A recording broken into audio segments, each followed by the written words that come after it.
to Path of Exile 2. We'd like to start off by showing some of the gameplay of Act 3, one of the 6 acts in POE 2's campaign. We're starting here in the jungle depths.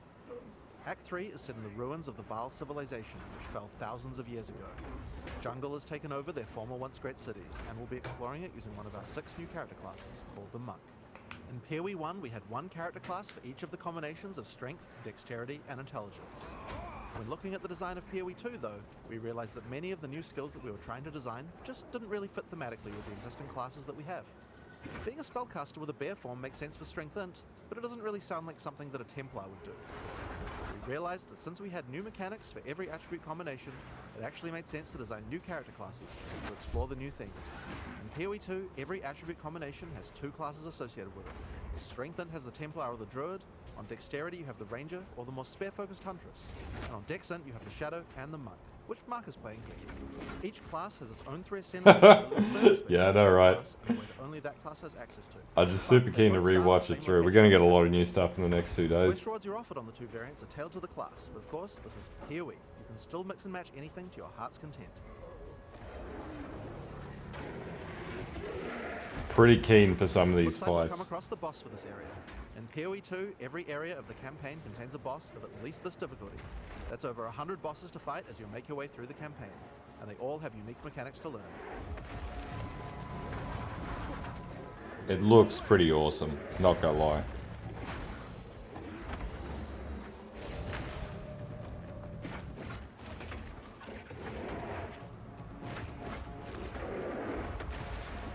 Yeah, I took the whole day off work. I know, right? Is it tomorrow? I think it's the next day. Practically every melee skill in POE 2 has some kind of movement built into it. The Monk in particular is a melee fighter who specializes in mobility over brute strength. Yeah, it's 1 day, 6 hours, dude. Had me going for a second there. I was like, did I take leave on the wrong day? I always get the conversion wrong.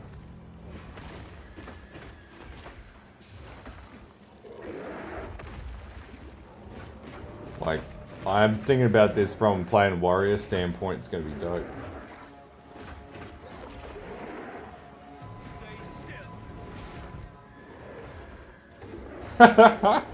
Yeah, no, I just wanted to play it, but I just wanted to play the footage back through. So I'm going to go through like the, just sit through like the item design was another really cool one.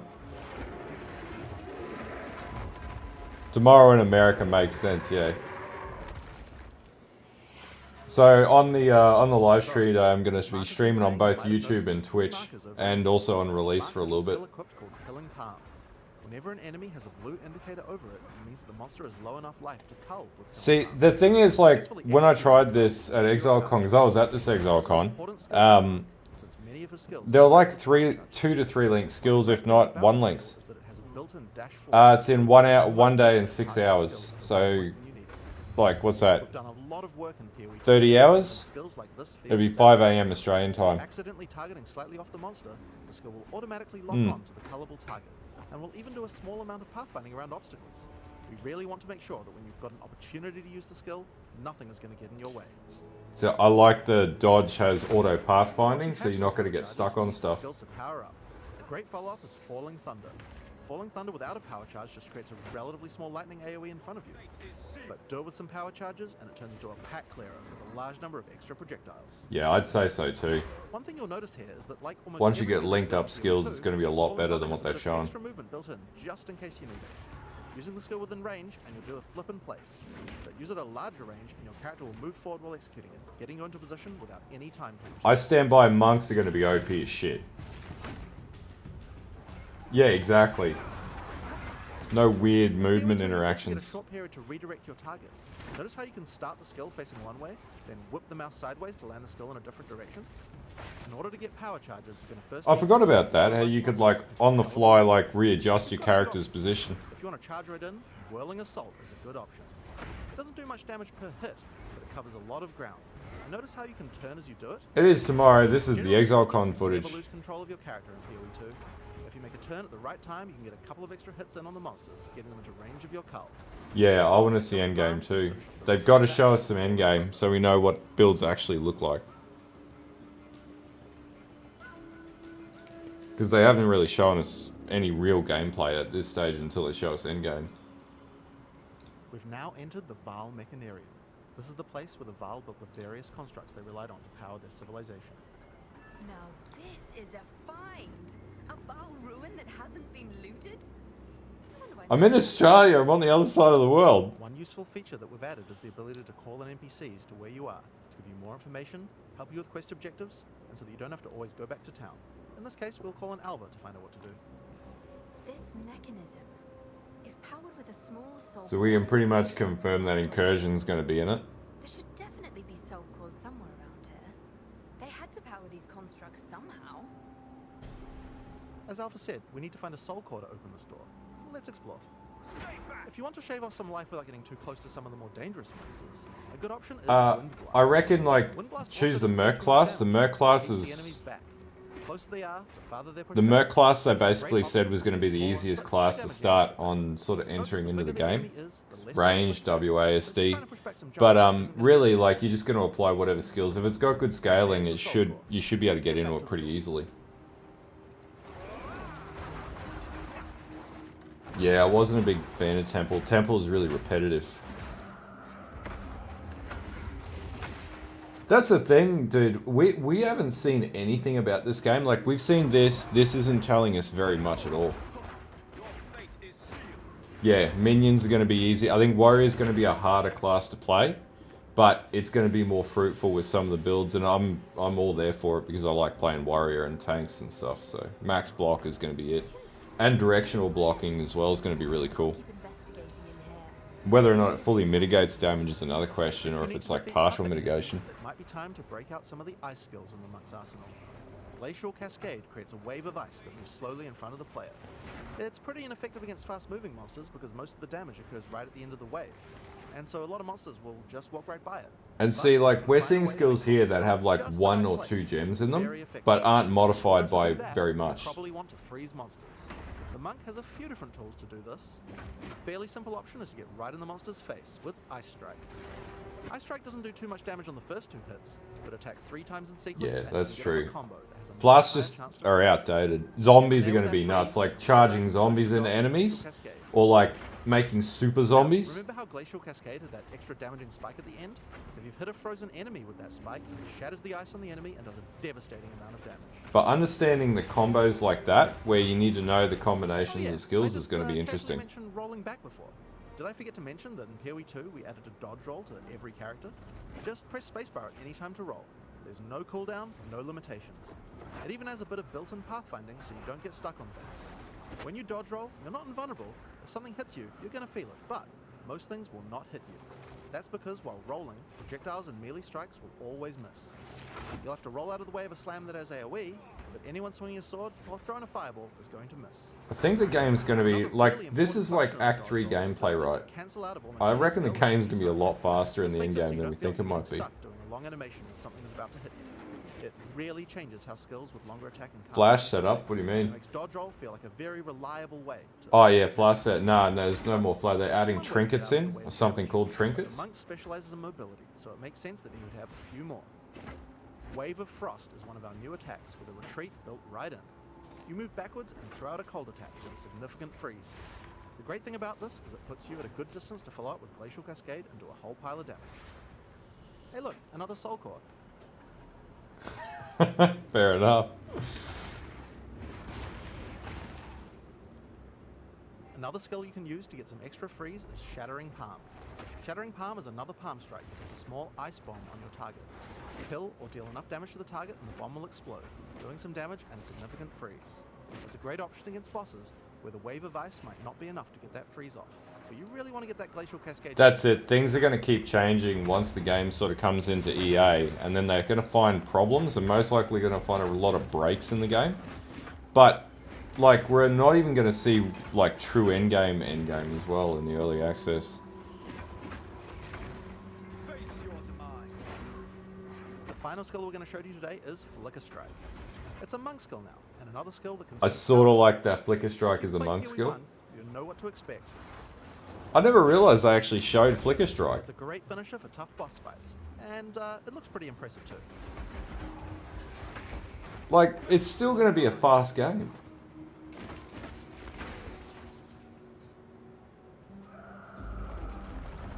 another door. I wonder what could be in there. And the other things like itemization, I noticed with like the Ice Tomb, itemization is probably going to be a hell of a lot more critical moving forwards. Yeah, that's it. Thanks for follow, Cavish.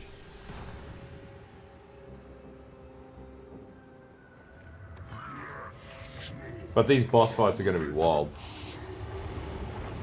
In order to take down this boss, Yeah, I never realized. That's why I wanted to watch it back through. I didn't think they showed Flicker Strike. Now that I've seen it, it looks fast. Because there's so many bosses that are immune to it. But in POE 2, that's changing significantly. In POE 1, freeze is a binary mechanic. An attack freezes the target, or it doesn't. I know, I was in the crowd when it happened, and everyone's like, oh! Because freeze just trivialized them. Because of that, freezing was something you like, it was a legit, like, challenging try, like, test the metal when they did it on stage. In POE 2 though, all crowd control mechanics now have internal meters that allow you to build up to a freeze or stun, or whatever other CC mechanic you might be using. It's a little bit like poise from games like Elden Ring, though the meters tend to be a lot smaller than those games. When you freeze an enemy, it increases the amount of freeze you need to So there's also another stat which they showed in the skills, and it's called lockdown. So you can actually lock down enemies if you hit like a certain point threshold, then you lock an enemy down and lock them in one spot. So like with, or pinned I think it's called. So you can like shoot at an enemy, lock them in spot so they can't move, and then keep kiting around. Yeah, man. Well, Flicker Strike is now quarterstaff skill, apparently. So, unlike Path of Exile 1, not the same. Yeah, like Monk, Huntress with Spears, when that comes out. Mercenary is going to be very, like, controller-based. I reckon Warrior, you're going to need to, like, play standard keyboard and mouse to do the combos and directional blocking. But even directional blocking is good for controller.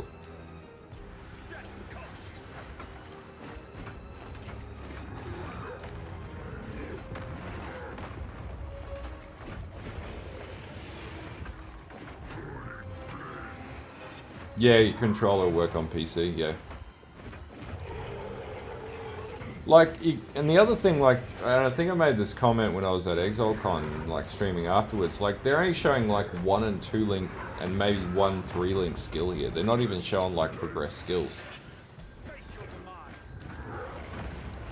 I'm going to be doing mouse and keyboard, but I'm probably going to buy a PS5 and do couch streams on Friday nights. So I was thinking of changing up how I stream this game because yeah, like it's an option now, right? Like I'm not going to play on controller on PC. Quest item, the Flame Core. It's a permanent +10 to Spirit. In POE 2, we really want to make sure that you feel rewarded for exploration. It wouldn't be much good if we made all these awesome optional bosses if we didn't have something great to find for killing them. Yeah. The only thing was the microtransactions. They confirmed you couldn't have your microtransactions convert to Sony, but aside from that, everything else will work. So probably don't buy a supporter pack on Sony if you're going to play the PC more often.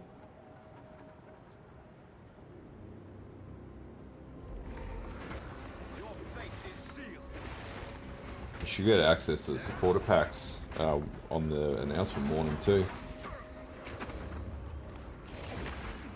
It's still cross progression on the PlayStation, it's just the store is locked down, so you can't get your microtransactions on the PlayStation. Yeah, I'd say so. So I don't know how that's actually going to work because, yeah, they haven't really clarified that. Maybe that'll be in the FAQ that we get on the launch announcement.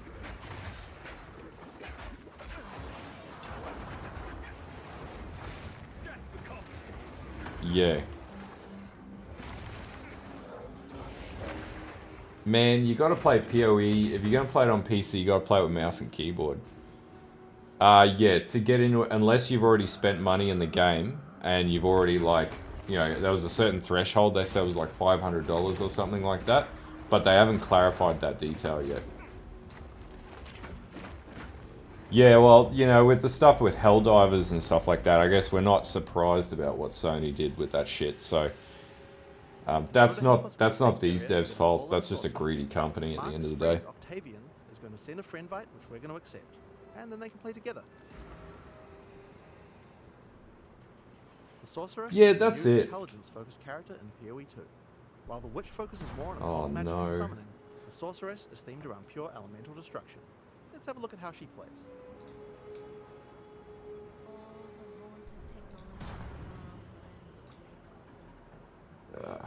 Damn bot. Hit me again. This is the largest soul core I've ever seen. With this, we could power the canal systems. But it isn't charged. There is still latent energy in I think it depends on your party configuration. It was the same in Path of Exile 1, so if you've got it set to like global loot, You might need to then it's find going to be global loot, but you can have it set to instance loot as well. everything It just looks to be in depends. surprisingly decent condition. Maybe the golems have been maintaining it. Yeah, that's it. I think like controller has a place. We'll have to It just depends on how you feel. My Twitch is getting totally destroyed by some clown that's raiding. We have some skills here that you'll probably recognize if you've played PoE 1 before, but they feel a bit different to play now.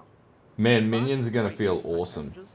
Auto casting minions are going to be sick. I want to know how Summon Raging Spirit works because it reserves Spirit, which means it could auto cast Raging Spirits. What the hell? Now, if you find yourself surrounded, it might be good to use Ice Nova. It hits all enemies around you and slows them down Yeah. with chill. Just be careful. Getting up close and personal isn't the ideal place for a sorceress to be. She doesn't have the defenses of a more melee-oriented character. Yeah, Gabby. Well, I'm going to be doing written guides. There's a Japanese site that has reached out to me, and then I've got a partnership with Mobalytics as well for PoE 2. See the ice crystals So falling yeah, I'll out be doing some pretty hectic guides. But the first like week or so is just going to be getting a feel for the game. Take cold damage and build up to a freeze, so it's a great defense. Just be careful. You have to be standing still for a little while to get the full effect, so trying to start a step isn't the best strategy. Yeah, I called it managing expectations at the end of the day. Did you notice it didn't preserve any mana? I'm actually super keen for the Sorceress. Like, I'm feeling like playing Lightning Tendies in Path of Exile 2. There was something I saw today where people are going to be like trying to recreate Path of Exile 1 builds initially until we figure out how to play mechanics in PoE 2. Or even minions. Everyone starts with 100 spirit, which is enough for most ongoing effects. But if you want more than one effect, you're going to need some more spirit. Spirit is available on mods from items and on the passive tree. But if you're willing to give up your offhand Yeah, slot, fair, the that's easiest weird. way to get it is by holding a scepter. Thanks for the follow, Biz.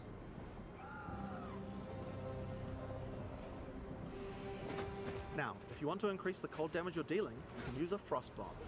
It places a bomb on the ground that reduces the enemy's cold resistance. And like Frost Shield in this game's different too. So Frost Shield is based on I think it's the vicinity or whatever, or Speaking of cold skills, it is totally skill different. used on monsters with the slower cold resistance is Comet. This is a new skill in PoE 2. I reckon we bring back Lightning Tendy It costs Sork. a lot of mana and has a really long cast time, but it's worth the wait. It does a Thanks for the devastating amount of damage. sub, Mobius. To help Appreciate get you out it. of danger, your character moves back slightly as it casts. It's pretty hard to hit a fast-moving opponent, but it's great on tougher enemies. that I'm stand super still. keen to play that, and the Unleash skill looks awesome as you like slam the stave down and then super power your If you comet. wanted a mana casting too many of those, I guess in an emergency you could cast your free-to-cast fireball. Where did that come from, you ask? Well, this is a great built into opportunity the to explain weapons. The way we've changed caster weapons in PoE 2. Yeah, so you can get it at Now, like PoE level 1. Caster weapons had a default melee attack that nobody used, and because they had that, they also had a bunch of attack mods that would spawn in them that were useless to a caster. In PoE I do 2, too, we man. cleaned that up. So now each staff comes with a built-in free-to-cast spell. Like that's really cool. So can you get level 20 spells and then have Now this particular staff a is based technical on 7 link in the 9 skill setups? Like that's a really good question as That's well. why we have a lot of staves with more Thanks for the utility resub, Rudy. for casters to use. Here we have a crystal staff. It's got a pretty cool built-in spell called Unleash. Using it slams your staff on the ground and will allow you to triple cast. I tried this at Exilecon and it feels Of course, you're awesome. probably going to want to use that with something powerful. And Comet is a great option. That's it. You could switch the controller once your carpal tunnel starts to set in and then be like, oh yeah, In cool. general, we really try to avoid using cooldowns because we really hate the feeling that combat is just waiting to be able to use your next skill. But it does make sense for Unleash since it's free to cast and it's something we want you to be using situationally Yeah, anyway. I think it will be easier to get in, dude. And for this one, I'm going to be doing... So I was looking at a series called Ray Class 101 for PoE 1. but I'm gonna do it in POE 2, and I think I posted up in the Mobalytics Discord today as well. So I'm gonna be doing like a new player series, really basic videos, like maybe 5 minutes or so, under 10 minutes, and breaking down mechanics as you go, crafting through to setup and builds and stuff like that. And then the obvious is build guides. Because, yeah, I'm going to be going crazy. I got a week off when it comes out, and then 2 weeks off over Christmas, so there's a lot of time for me to make a lot of stuff for POE.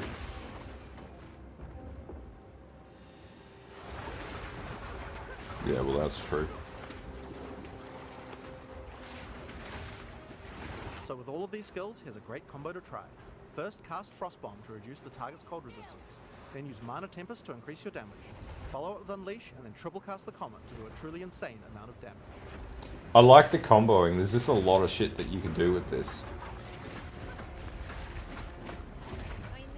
That's it. And, well, maybe the MTX redesigns are going to look totally wild. And that's the other thing, like, I'm waiting to see my Devourer portal. This rare monster dropped an uncut gem. This is a good opportunity to talk about how skill gems drop in POE 2. Man, I just don't sleep. You just stop sleeping. Once you give up sleep, you can do anything. So this looks totally different now. There's a totally new window for this. This time, I think it might be cool to grab one of our meta gems. Meta gems are skills. No worries, man. I still got one more video I want to make. In this case, we're going to select. And then on Friday, we're going to make a ton of shit breaking down everything. Choose a spell to trigger with it. I think Comet might be fun. I didn't get to do the playtest.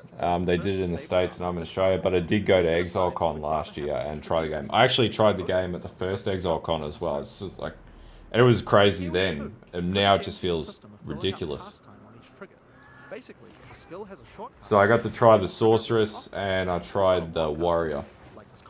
And I gotta say, like, those are definitely going to be my two classes of preference at this stage, and the Templar.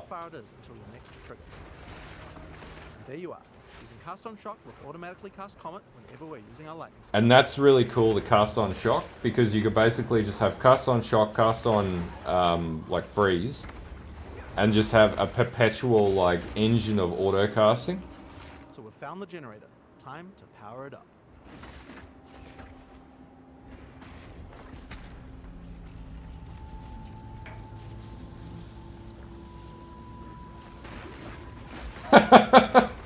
Yeah, I told everybody don't contact me after the 6th. That's it. It's no comprende. Fight them on the way back to the charged Soul Core. One thing that POE 1 players might have noticed is that this character The is both slowest ice and lightning ARPG. spells. That's pretty inefficient, isn't it? It's a big no-no for most. I don't know, players. man. It looks Any fine to me. specialization into cold or lightning isn't going to affect the other element. And generic elemental damage increases are not. Yeah, so the trigger interval is the cap, and then there's a slight fuse between the trigger. But I reckon if there's cooldown, you should be able to work around that. This was really cool. So the weapon swap system, because you're actually going to be able to run 2 different weapons. They haven't shown this on melee yet either. And a large reason for that is because it's really awkward to do. In POE 2, we wanted to solve that. The staff Octavian is using here has an ice mod on it that makes it great for when he's using. Yeah, and this felt nothing like no rest for the wicked. And also, we're seeing campaign gameplay, right? So we haven't actually seen any real gameplay. We've just seen leveling gameplay.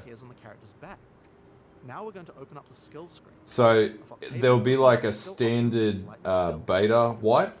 That's what the theory is, and then it'll be moving into the next full league. So your character's not going to just transition into the next league.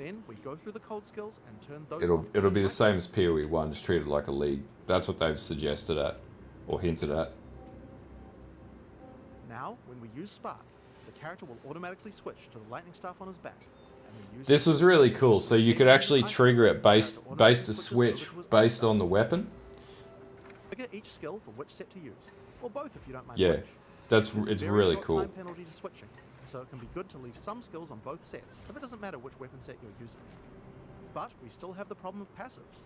Wouldn't it be nice if we could specialize in both cold and lightning passives on the I think once we actually see the game in all its glory, I think we'll find it's not slow at all. You can see that we're close to both a cold and a lightning class. I haven't tried No Rest for the Wicked. You can see where we have some weapon set specific points to allocate. If Octavian holds yeah. shift, he can So it reserves spirit, and then it auto-casts the Raging Spirits. That's I had a look at the skill gem in one of my earlier videos, and yeah, so it auto-casts it. Weapon swap, our passive tree changes from one build to the other automatically. Whenever we cast the appropriate spell, the character's passives reconfigure on the fly. Yeah, exactly, and it's auto pathfinding movement. It's, you know, the hitboxes are different. You can actually dodge. So you can't change from a mace slamming warrior. Yeah, that's right. POE 1's slow as shit until Act 6. Increases the number of options you have for builds. There's a huge number of places where the system can shine. I'm gonna make videos as I go and sort of take my time and break things down. I don't want to rush playing the game just because I want to push a video out. There's gonna be tons of shit videos coming out. That's gonna be like overhyped crap. I want to make sure that guides and things like that are well constructed before I rush to do it. I won't have a build guide for like a week or something like that. Maybe a progress update of what I'm up to or something like that. And things that I'm learning. The more charge builds up until the point where you're able to cast the skill you socketed instantly. Yeah, exactly. It's super slow when it first came out. Lose some energy shield, and then at just the right time invoke Ice Nova to cast all the stacked up versions in one cast. And I still remember the Gamescom interview with Chris Wilson over Path of Exile 1. So it's a great defensive option. I still actually have maps from the original, like, when the game first came out. Hey, Gorkin.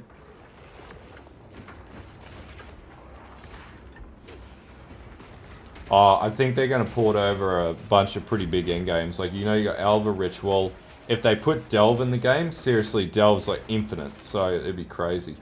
But the idea was they're going to make targeted content where you have to play it to get certain drops and specific crafting mats.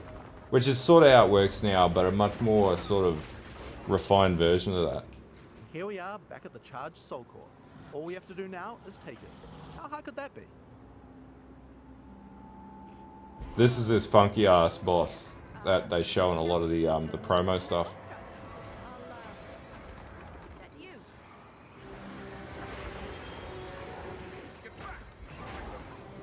Man, if Delve's in it, I'll be doing the first Delve guide. There's no one that's going to beat me to doing Delve guides.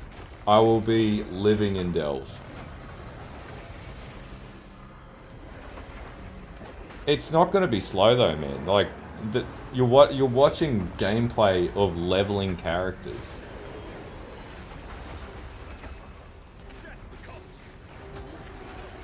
Like, these characters are basically naked.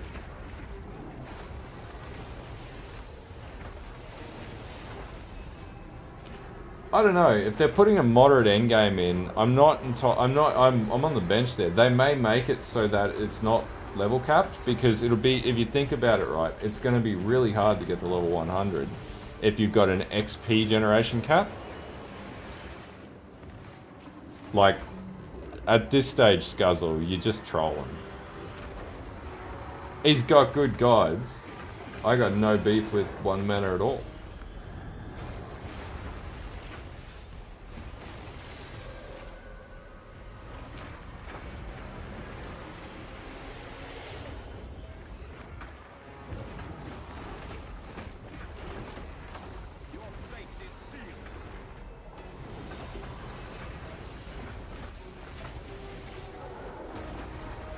That's going to be like a hybrid. What I'm surmising is a hybrid mapping system. Like, they'll just like drop the level requirements for mapping and stuff like that,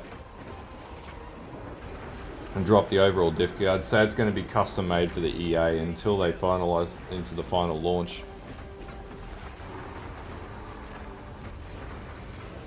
Well, the crazy thing is, this is Act 3, it's like mid-game, not even, well, it's mid-game essentially for the campaign, but it's nowhere near like anything. Like, you can see, like, there's almost no support skill, well, there'll be no support skills on the skills and the skill bar. So that's Path of Exile 2. Your next question is likely to be, when is the beta? Well, we're in our last year of development, finishing acts, adding... This was pretty cool when they did this session too. Happening is I got Octavian over here playing. Instead of putting up slides with text and pictures of the bosses, we're just going to demo them live as I talk about them. This was pretty good when they did this session at Exilecon. I went to this session. if anyone's willing to test their might, we will be. We've got some stairs installed. I will get people to raise their hand. You can come on stage if I pick you, and we will let you fight the boss. If you succeed, or let's say do well enough, I got some merch over there to give you. Yeah, you can't really make builds. Like the article for PC Gamer was like, oh, we made builds, but like you can't make builds at Act 3. It's just a bit crazy. If I do any dancing like I did the last Exilecon that people made GIFs out of, feel free to update them. I have lost a lot of weight, as some people have known, and I would like to have some updated GIFs about that. Thank you very much. There's still portals. So to get into bosses and monsters, well, Oh wait, there may as not seen be from the portals. earlier trailer, we have a good 100 bosses, one per area. We're very, except for towns, obviously. So, well, we could put bosses in towns. No bosses in towns yet. So Yet. we've got 100 bosses, one in every area, and that's not even talking about in-game. This was interesting this session too, because it shows you just how much the boss designs changed around hitboxing. Hitboxing is portals were in it. Hitboxing is totally different in Path of Exile 2. Distinct monsters with different skills, looks, names, abilities, everything. Every area has a completely different feel to every I'd say other they'll area. allow like It's level amazing to 100. play It'll just be through. really hard to get to Very, level very, 100. Fresh every time you travel to different areas.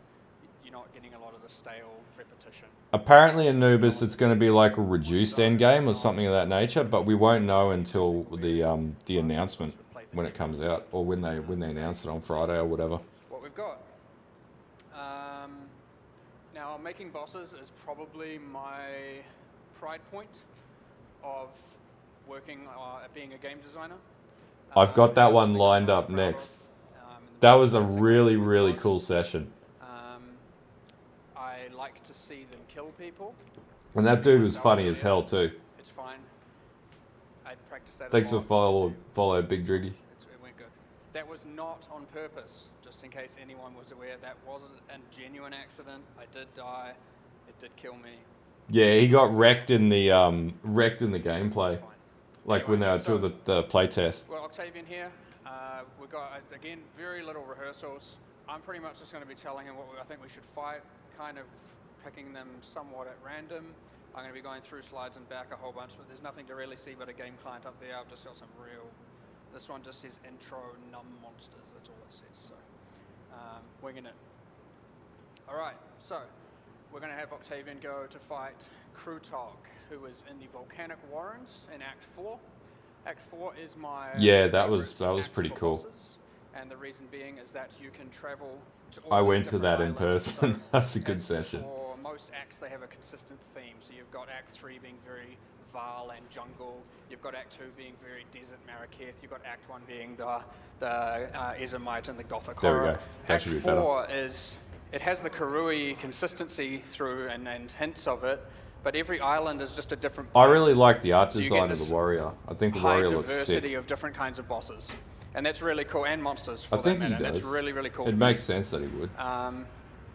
Oh, feel free, go for it.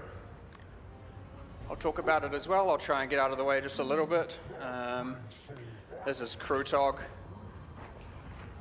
the Lord of Kin. Easy. Some of you might have already gotten to him in the demos. All the same game modes And will be we've in the got game, so Octavian here hardcore playing on the SSF and warrior. trade will all be in the game, but I There don't might know be if they're bugs, coming out with things that might go wrong. at the EA. Completely live. Okay, so in terms See, of this is a context, thing just where a you could story. like roll through the legs and This stuff guy like that. is this- you can tell he's massive, right? He's a big dude. And Super what's going on slam. here is that there are these goblin kin that are inhabiting the island, and these goblin see him as a god figure. Yeah, I reckon it looks just because sick. he's so massive. It's going to be an awesome class to play. And they bring him. If you play through The the areas, you can Marauder's see all still the in the goblins, game, they just haven't goblin-esque, shown the I think Marauder they're yet. called kin. Kind of So you this got tall Marauder kind of and Warrior both start from the same because spot. he's so big, yeah, they just see him as a god and they worship him, and they want to make him happy, and so they Yeah, bring him. It is Brutus on steroids. You know, monsters. They bring him humans. They bring him like playthings. and they also bring him food. They're bringing things to him that they think will make him happy. I don't think there's a you know? snow area And in Act he's just 3. like, I'm living the good life. I'm sitting here on my throne in this warm area, getting brought playthings, and so you can see he's got a And suit see of that armor that's mobility made is out the of big human thing. Like in corpses. Path of Exile 1, And when you you'd start be the getting fight and you're first clobbered, and you initially wouldn't be able to approach him, move like underneath the character's he's actually legs and got stuff two like that, or the humans in his enemy's hands legs. kind of playing and going at each other The like they're movement's dolls. totally different. And it's you know, he's to you, you're just a plaything to him, and you get a lot of this with this mechanic exactly going on right here, where he's trying to stomp you. You're just a bug to him. He's just trying to squish you. I suspect, like in the end game this with fight like is bigger bosses, pretty it's not going to be as relatively difficult as crazy melee, like but it's alright, we're Maven not and stuff like expecting that. It's going to be anyone to more succeed first practical, attempt. mobility-based In combat. terms of mechanics, So you're not going to another have thing like is that pools they of like to shit bring him all over the sulfites ground to where eat you're the going to goblins, instantly and you get can see wrecked this. or like He's depleted done, or something this like already that. in Like the that fight might be in the where game, but he walks over and he goes and picks up some of that sulfite and eats it.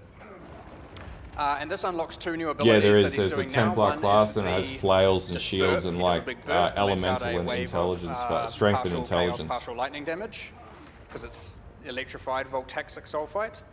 And Nico would probably love to find And this it. is where they hinted that He voltaxic hasn't quite sulfites in the yet. game, We have, which we have to find could the be a Delve sulfite. He's, reference. not, if he found it, he wouldn't need us, so don't tell him about it.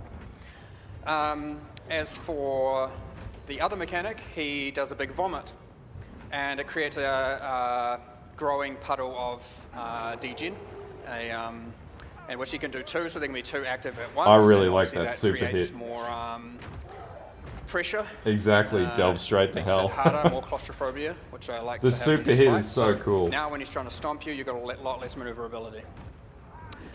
Now, in terms of some interesting things, Pretty sure infused from a tech channeling's in standpoint, as well. So with super hit, it's a good channeling attempt. skill. Oh, good. I'll have a quick, just a bit more. You can start it again. I'll just a bit more rant about this guy. But one thing in particular he has, which you can see in a lot of the boss fights, is he is very large. Now, this was very difficult in POE 1, and you'll notice that most of our very large bosses, are stationary. So Katava's a good example. He cannot move. Arakali's another one. They cannot move. And that's because we have, in POE 1, we have one central hitbox to an entity, and it's a square. They were doing all this like on the chin. Pathfinding. It was pretty interesting. Yeah, would have been pretty But nerve it does wracking. cause things where if you have that and it has a maximum size, you can't have a boss too large in POE 1 that can move. Now, if they're stationary, we can make the thing Yeah. larger because it doesn't I need know, to fellow. I am technical super limitations, keen. Or more so, it's for I've never been. optimization's sake. I haven't been this excited since Battlefield Now, 3. what you can notice on this guy, or what we've done, is we've actually given him multiple hitboxes. He doesn't have a central hitbox. He has one on each leg, which means when you target him, it will try and hit the closest one. It will run up and Yeah, hit his and leg. this is where the big changes are. The And this is hitbox cool. We've done this adjustments. on a lot of bosses, and it's allowed us to have much larger bosses, and it just amplifies the epicosity big time. You could have like Yeah, and it 5 also or creates 10 this thing where when he hitboxes is on an stomping, enemy, it's which pretty would be hard to awesome. have a look, but you can actually kind of dodge roll between his legs. He doesn't have an actual collider in his central thing, which again, all POE 1 bosses are collision in the middle, so you can't run through the direct center of them. But we get to have some freedom to do that here, which is really cool. We can also have it that on some bosses, if, for example, if we were to redo Katava, if he has a thing where he has obviously the skill where he buries his hand in the ground, we could activate a hitbox there so you can then just hit his arm. This is something we would be able to do now, we couldn't do before. So yeah, ultimately what I wanted to also show with this one is just like, this isn't yeah, an act probably boss. shotgun, yeah. He looks epic. He's just mid-act. He's just a one of, 18 or so bosses or however. Whatever Yeah, the but I math is reckon on there'd be a there. ton of Boss ways is to just get power located in charges. Act So, 4. like the Now he's considered Lotonial gloves are a great slightly higher example of tier that. because he's at the end of a couple of areas. But And that's what they announced yesterday with the he's releases on more X. than like say the quadrilla monster I fought during the keynote. He's one tier up from that. But yeah, very epic. One other thing I wanted to talk about, which I was hoping to be able to see, but I haven't been paying enough attention, is, and it was in the last talk, you saw it probably during the keynote, if you were there, you can now stun bosses. You can freeze bosses. We also have a mechanic called electrocute coming, which allows lightning damage to do longer duration stun as You well. shoot like lightning rods Stun, up into the air crowd now, control, and then hit so- that with lightning skills, which is pretty Now cool. we've done custom heavy stun animations for all these bosses with various lengths. So this guy's is quite long. If you heavy stun him, he's probably going to Yeah. be down for probably 6 seconds. That's complete. And he's nice. dead. That's yeah, it's all right. We'll move on to the next one anyway. Just what do we give a go here? That was the best thing about the Exilecon. Like they go to the didn't blind shy beast. away from showing go, people same fail character, at the safe for game. having to swap. Like the devs, and the devs were just getting smashed in all the trial stunning, tests. Yeah, so you can stun these things. They get stunned for 6 seconds. But in other cases, we've got bosses that get Yeah. stunned for It's gonna be pretty 3 cool. seconds. And others, we can have it be stunned for 10 seconds. We get to completely control, heavy stunned, I should say. We get to completely control that now. Yeah, so stun duration's going to be a And we can say thing. this one gets stunned twice as often or half as often. And so because we get to do all that, certain heavy stun has certain value on some bosses than on others. So an example of this actually is this boss, the Blind Beast. Now, I think this they is get someone out of the crowd this is to in the fight this area boss, and they end before up what we just beating him. fought. We probably should have fought them in the opposite order, but it's all right. I still This one's remember easier, sitting in this for crowd, sure. and we were just like, yeah, it come on, is- take him down. You'll see the goblins I was talking about Awesome. earlier around the edge of the arena. These are the ones that worship the... And that's New crucible Goblin that we just had MTX before. confirmed. Now, this arena of theirs, I mean, they bring people in here. So these goblins like to tame beasts. If you play in the area, you can see them riding on top of these big beasts, and they jump off when you get near them. Pretty cool mechanic. But in this case, this one was untamable. They couldn't control it. So they put it in an arena, they built an arena, and they bring people here to fight against it and to test their might and to see if they're strong enough while they're all cheering. Now, if you do happen to defeat it, they all get a bit scared and shocked, and they all just flee, and they're gone. Because now to you, you're very intimidating. Now, the rest of the level, they'll still fight you because they didn't get to see you fight it, but... very dodgeable. Again, you've got another mechanic here. It's very just hard hits, heavy slams. You'll notice some knockback on some of the stuff. He's got that skill that creates 3, what do we call them? A bit like kind of abyss cracks, I guess. And then slams, and it causes damage along them, and that creates degen for a duration. What else about this one? So this one, his heavy stun animation, which just happened there. So that was his heavy stun. Now this one's not quite long, but it gives you enough opportunity for I him can to see do, a whole channel, build just the around heavy Super impact skill Slam. he just had. His one is not very long, but he gets heavy stun twice as frequently as It does, bosses. but like So you the have less boss time to design in this utilize that game heavy stun, is but just you have more crazy. Like you opportunities look to do like something if you're D4, able to. and bosses just feel bad. Now, one Bosses other in thing this game about are this scary as boss, shit to which, fight. we can say it at the end, but you'll notice it happened in the keynote as well. But I'm definitely going to build a character is that can face that tank. They drop consumable quest items. So Just they're live in consumable items that Sanctum. give permanent Imagine the bonuses to bosses in characters. Sanctum in Path So of the first Exile time you kill them, a 2. lot of bosses in the campaign do it. This one in particular, I believe, drops like a soaked, bile-soaked skill book or something, but it gives +5 to all attributes permanently to that character. There are many throughout the whole campaign. Not every single boss drops one, but we have different rewards. Another thing that happens with bosses in POE 2 is the first time you kill them, they will have much higher, and this is actually something Diablo 2 did, they will have much higher rarity and better drops. So you can't just keep really farming them incentivize over to and over explore again for throughout the better campaign, drops. find all the bosses and kill them for both permanent bonuses and for much better items. This is something that will hopefully promote not skipping so much of the random That's mini it. bosses. Like there's always the question of once you know what you're And that doing, means should you kill attributes are fire linked to fury? like your Well, ES, I don't your know how many health and people stuff here like do it. I don't that. think I ever do. So that means it's a But permanent we really want it bonus to be to now your that health, you feel your like you've missed out on evasion, something everything. if you skip it. Yeah, he lost tons of weight when we got to Exilecon. Well, it's gone a bit rough here, but we're good. All good. Anyway, got if you down. were to have killed him, he would have dropped probably a quest item that you would be able to use and get a permanent bonus. We're going to try a very difficult one now. Sorry. You know what it is, the Siren boss. Thanks for the follow, that one Good guy. luck. Don't worry, it's all right. It's all right. again, not practiced. And that's fine. Like, hopefully it makes everyone, I assume a lot of people have been out there having a pretty rough time with the demos if they've been playing it. But and don't you feel can too bad. switch It the is hard attributes now in the skill tree everyone, too, which they and hadn't done back when they it's sort of easy to showed make mistakes, this. easy to die. They made a lot of changes this since boss, since Exilecon. Don't worry about him warping into the water there.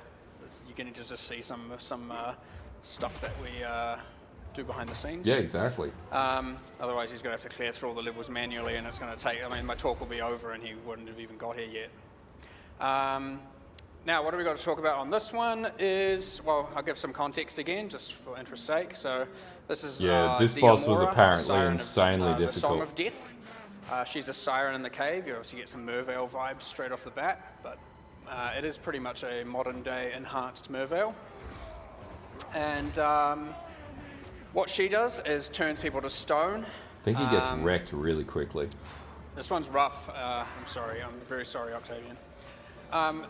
She turns people to stone. I remember they said so they were as you're going to through the balance level this and type you see of the boss above too, area, so you'll it see wasn't people, so petrified ridiculous. People who have come here. So people have tried to inhabit this island that is above. Oh yeah, she's it's crazy. Like look at how vivid the textures and everything are on the bosses. They're just crazy. And she turns people to stone, and what's happened here is that she'll eat them. But as such, here we've got a petrify mechanic, which you haven't yet seen. I don't know if we'll be able to get her that far into this fight. It is brutal, this one. Now, one thing that happened with this one is if we were able to show the phase, she has a petrify mechanic where she jumps into the water, goes into the middle, comes up, and she's just radiating gold. And she's cursed. Yeah. She wants people to be able That's why to I look like at her. running She's A&D. trying to find the one that can resist the petrification. And you can't. You're not the one. And yeah, so she'll turn you to stone, and that's dead. during a whole minion phase. But we have one mechanic where mirrors would be spawning periodically around the edge of the arena. This isn't in now, it's been removed exactly. since, POE and one it was bosses are just nothing to this. You're getting turned to stone from I'll all directions. probably The be idea maining the was Wario, that to be honest if you look with at you. her, you turn to stone. Combination and of these Sorc walls and of water Wario, that but come up that'll that be until the reflect Templar that. comes out, If and you then look at I'll that, probably you be also get maining turned to Templar. stone. Gonna be And going they were heavy spawned tank. periodically. And what I wanted people to do was to move clockwise or counterclockwise around the arena at a fixed pace. And if you overshoot the time, you will end up lapping yourself, and now you've got mirrors in every direction, and you've failed. So you have to move at like, say 25 Thanks, degrees Jeff. per Appreciate it, man. some time slot. I've got unbalanced. tons of videos So I don't know the that exact are numbers. going to be coming out. Now, we removed that because Yeah, it exactly. was just no one could tell where they were being petrified from or what I just to want do. to It was too smash complicated. things with a big Now hammer. that's I think that's normally freaking fine awesome. to do like, it in game. At Pinnacle content to have something kind of complicated like that. People will find it frustrating. Which is going gonna to be awesome. And others I think will find it K Gaming's challenging and coming something back to POE learn, 2 as something well. To, keep fighting until they learn it, and those are two completely fine demographics to target. But when it's going to be progression blocking like that, all of a sudden you've got this just boss where it's stopping 50% of players in their tracks completely. And it's not like you can kind Yeah, of that's gear to it. brute They were force it in that deliberately case, 'cause way petrified's bigger, a pretty or hard way block harder. mechanic. You might be able to survive it maybe with enough gear, but honestly, pretty Yeah, improbable. I just want to walk in So like we removed it from 2-hit here, and enemies, it is kind of my hope or that like when we 4-hit re-add it combo to enemies. in-game, we can revisit that mechanic and see if we do it depending on where it falls in and whatnot, or we'll take the same mechanic and apply it somewhere else. But ultimately, so it's this phase going on here. He's fighting the minions that are spawning during it, but he has to kind of always be having, I think it's 120 degree vision cone, as long as he's not. It'd be good to see her come back and make builds again. She's Kills really are good. rough. She's the best minion build maker As out long there. as he's not Arguably looking at her just for the too best. long, he should generally be fine, but the minions are pretty brutal. I think I featured her in And that tons gets of onto another thing, curations which over the is years. that minion phases, well, you do not gain flask charges for killing normal monsters anymore. Yeah, that's gonna You suck. only gain them for killing rares and magics and uniques. However, so this is purely downside. These minions are now just like, it's a challenge. It's should not work to like fine, man. refresh my life pool infinitely. Yep, so he's finished one petrification phase. He's doing pretty good actually. Long fights, as you can see. It's not intended to be this long. Yeah, Kay's We'll coming back. Have to adjust her life, among other things. Put some cooldowns on some stuff. There's I more reckon iteration it'd be to done, awesome if always more Lifting iteration to Nerd be Bro done to came get back, these to be right. honest with you. However, it's in a pretty good state. He was the inspiration fast behind charges, how though, I going built my back to channel that. in the first Well, place. Tangentially, we have checkpoints, which you saw me revive at in the keynote, if you saw that, where you're just outside the boss. It is a new Yeah, instance. like You explosive start the arrows fight and from bloody, scratch. you know, However, the machine checkpoint gun builds restores and your stuff like flash that. charges, fully heals you, and all of that.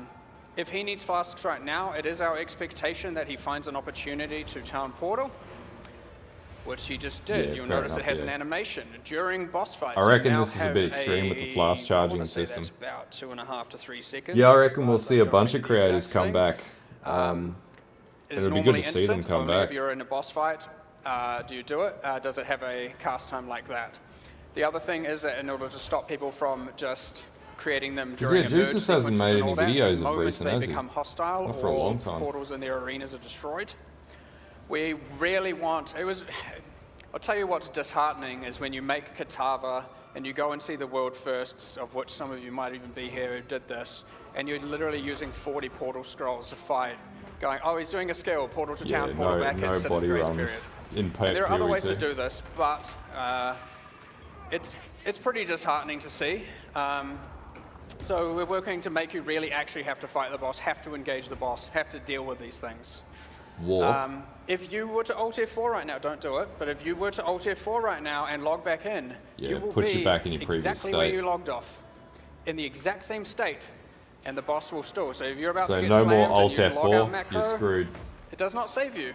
You will be logging back in, and that boss will be paused, and the moment you move, that slam hits, you will die. No more logout macros, so hardcore players are going to be getting destroyed. So the checkpoints, yes, you have to start the fight from scratch if you die. Pretty brutal, but it means we can't be too complicated with them. We can't be too difficult. Oh except man, until later. BlizzDev's It got obviously gets nothing on progressively these difficult, guys. Like but it means more so Blizzard we is have just to be like more accurate with the not balance. even in the conversation. If you misbalance it, I bought the so expansion many too. people I'm are going to disappointed just that I hit a did. wall and they're going to have to stop playing. It's And that's huge. It's very, very there's going to be brutal. a And I mean lot of really misbalance in the salty difficult players. Direction, not the easy direction. Something to pay attention that will be very to. brutal, and it will be See, not good. have a That's look on still kind here, of the same right? in POE 1, So if you have a but look the other thing on that's super the disheartening to orbs, see you can actually is see the people just reflections of the light die, and stuff like that revive, on the cast actual few more health skills, orbs die, revive, cast and the few more mana skills, orbs. die, revive. Like, it is just like it's just brutal. I And then noticed you don't this, learn like, going anything, back you a little while don't ago. care for any of it. You It's just keep it's a doing it, and then small you get to thing the to next look at, boss, and but you're yeah. probably not good enough to do that one either, and Just so you stuck do it out to again me. and again. And it's effectively, oh, you're having a rough time. So this is the second petrification phase here. This phase is much harder because on top of the ads, you've now got to these rotating drowning orbs, which behave the same way as they do in the Eater of Worlds fight, where they will I don't know, man. Possibly. straight up kill you Yeah, after it was just the seconds of being inside tiniest of little them. detail I Slow you as noticed well. in the So you've gameplay got all footage. I was those like, orbiting in stupid various little lanes, thing to counterclockwise notice. and clockwise, while you're But having to deal it's with just the minions. attention to detail. Just an example of escalation, but this fight is certainly way too hard right now. But if anyone manages to defeat it in the demo, honestly, good on you. It is doable, but it is pretty brutal. The good thing is these guys actually There's a lot play of their own portals, game hopefully though, you can do so it. Oh, that's one a other big thing about plus. the portals, if you take damage while doing that cast, it is interrupted. You don't get to just execute it with ease. But 2.5 second windows are pretty frequent, so it's not actually impossible. Thanks for the follow. All right, let's go check out another boss, shall we? Don't worry about this one anymore. I reckon Bog Witch is pretty cool. Again, we're looking at these bosses and they have a pretty damn epic. They kind of stand out, but Yep. they are not act bosses. Our act bosses are a whole nother tier. Yeah, and see, like they're Generally, we saying, escalate like phases, everything we've mechanics, seen so far is introductions, and of not course they have just an like a epicosity big in boss. terms It's of just like an dialogue area and boss. storytelling, but we've even upped that. We have Yeah, and specific that's when it character was reactions first to originally bosses, based character on the old comments, they system. talk Thanks about for them, the they comment follow, on them. Syndicate. All the different characters say different things based on their backgrounds. Heaps of, a lot more kind of on-the-fly storytelling, which is real cool with respect to these. All right, so now we've got the Bog Witch, also pretty difficult. This is actually the last area of the Act 3 demo. Yeah. But I'm not sure how many people are going to get there. I didn't She get is a there when I witch, played and the right Act now 3 she's, demo. as you can see, doing some broomstick flying around.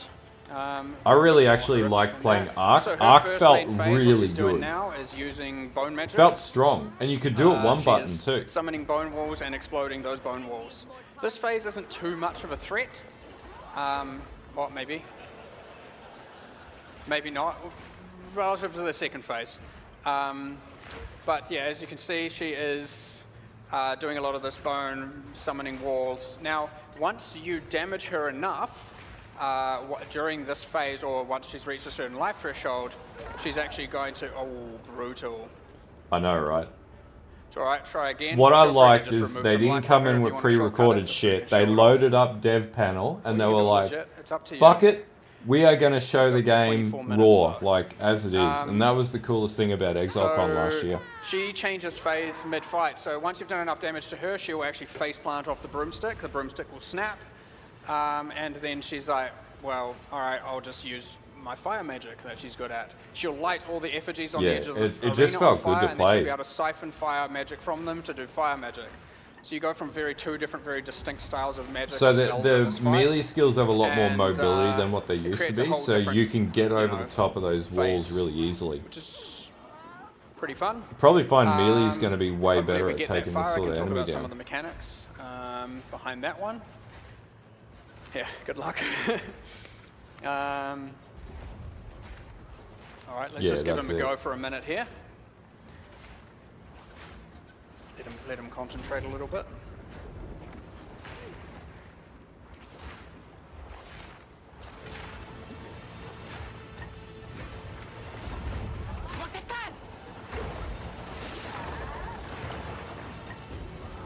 Just want to see you get her to phase 2. No pressure. Oi.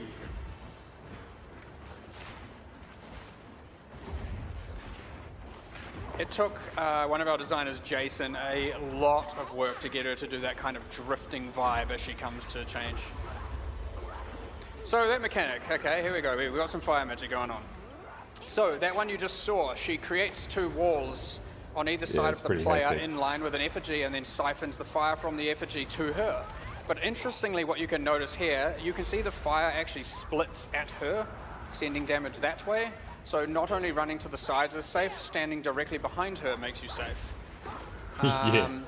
It can be sometimes hard to maneuver into that exact position, however. But you can see there is a cone behind her that is a safe zone. Just like Otherwise, the she's got fireballs, she's got FX here is flamethrowers, she's pretty still got some good crazy. magic, Like it which just is apparently rough. hits at a totally different tone than Path of Exile 1. But yeah, anyway, moving on again. Mastodon Necromancer, I reckon. I'm saying internal names, by the way. I have no idea what they're called in the demo right now. I honestly forget. I think they've so I think fixed that a lot one's of it. called the I don't think that, like, they've had an extra 3 weeks. I reckon they'll take that time to optimize pretty well. So this one's in Act 2 on the Huntress. This is in the Mastodon Badlands. Bone Pits, I think, is the second area. Here we go. So you've got these necromancers here. Again, more bone magic. And they summon this giant. We've shown this one off in the old Act 2 gameplay trailer, however long ago that was. Won't be fighting this one for too long, but because we'll move on, not because you'll necessarily win or lose.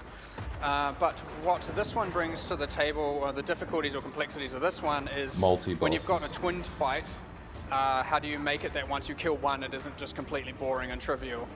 That's it, and So there's a that's what we had playstyle for originally, everyone have a with good that fight many when there's both of them, ascendancies. and then the moment you Like kill one, 36 it's just like, well, now I'm ascendancies dealing and with like, half. was it You never want a 200 boss fight skills? to just become, That's just insane. Unless you've done an interesting mechanic to temporarily get ease out of the fight, we don't want it to be that you just all of a sudden have, you know, a half-paced fight and it's like, oh, it's fine from here out. The fight should get harder, they should escalate, they should get more difficult. And that is what we had to accomplish here. So when he dies, he leaves, like, his energy is still linked to the Mastodon, so he remains and he does his magic still from his corpse. And it would use this kind of mechanic, but they'll be moving throughout the arena, so it adapts.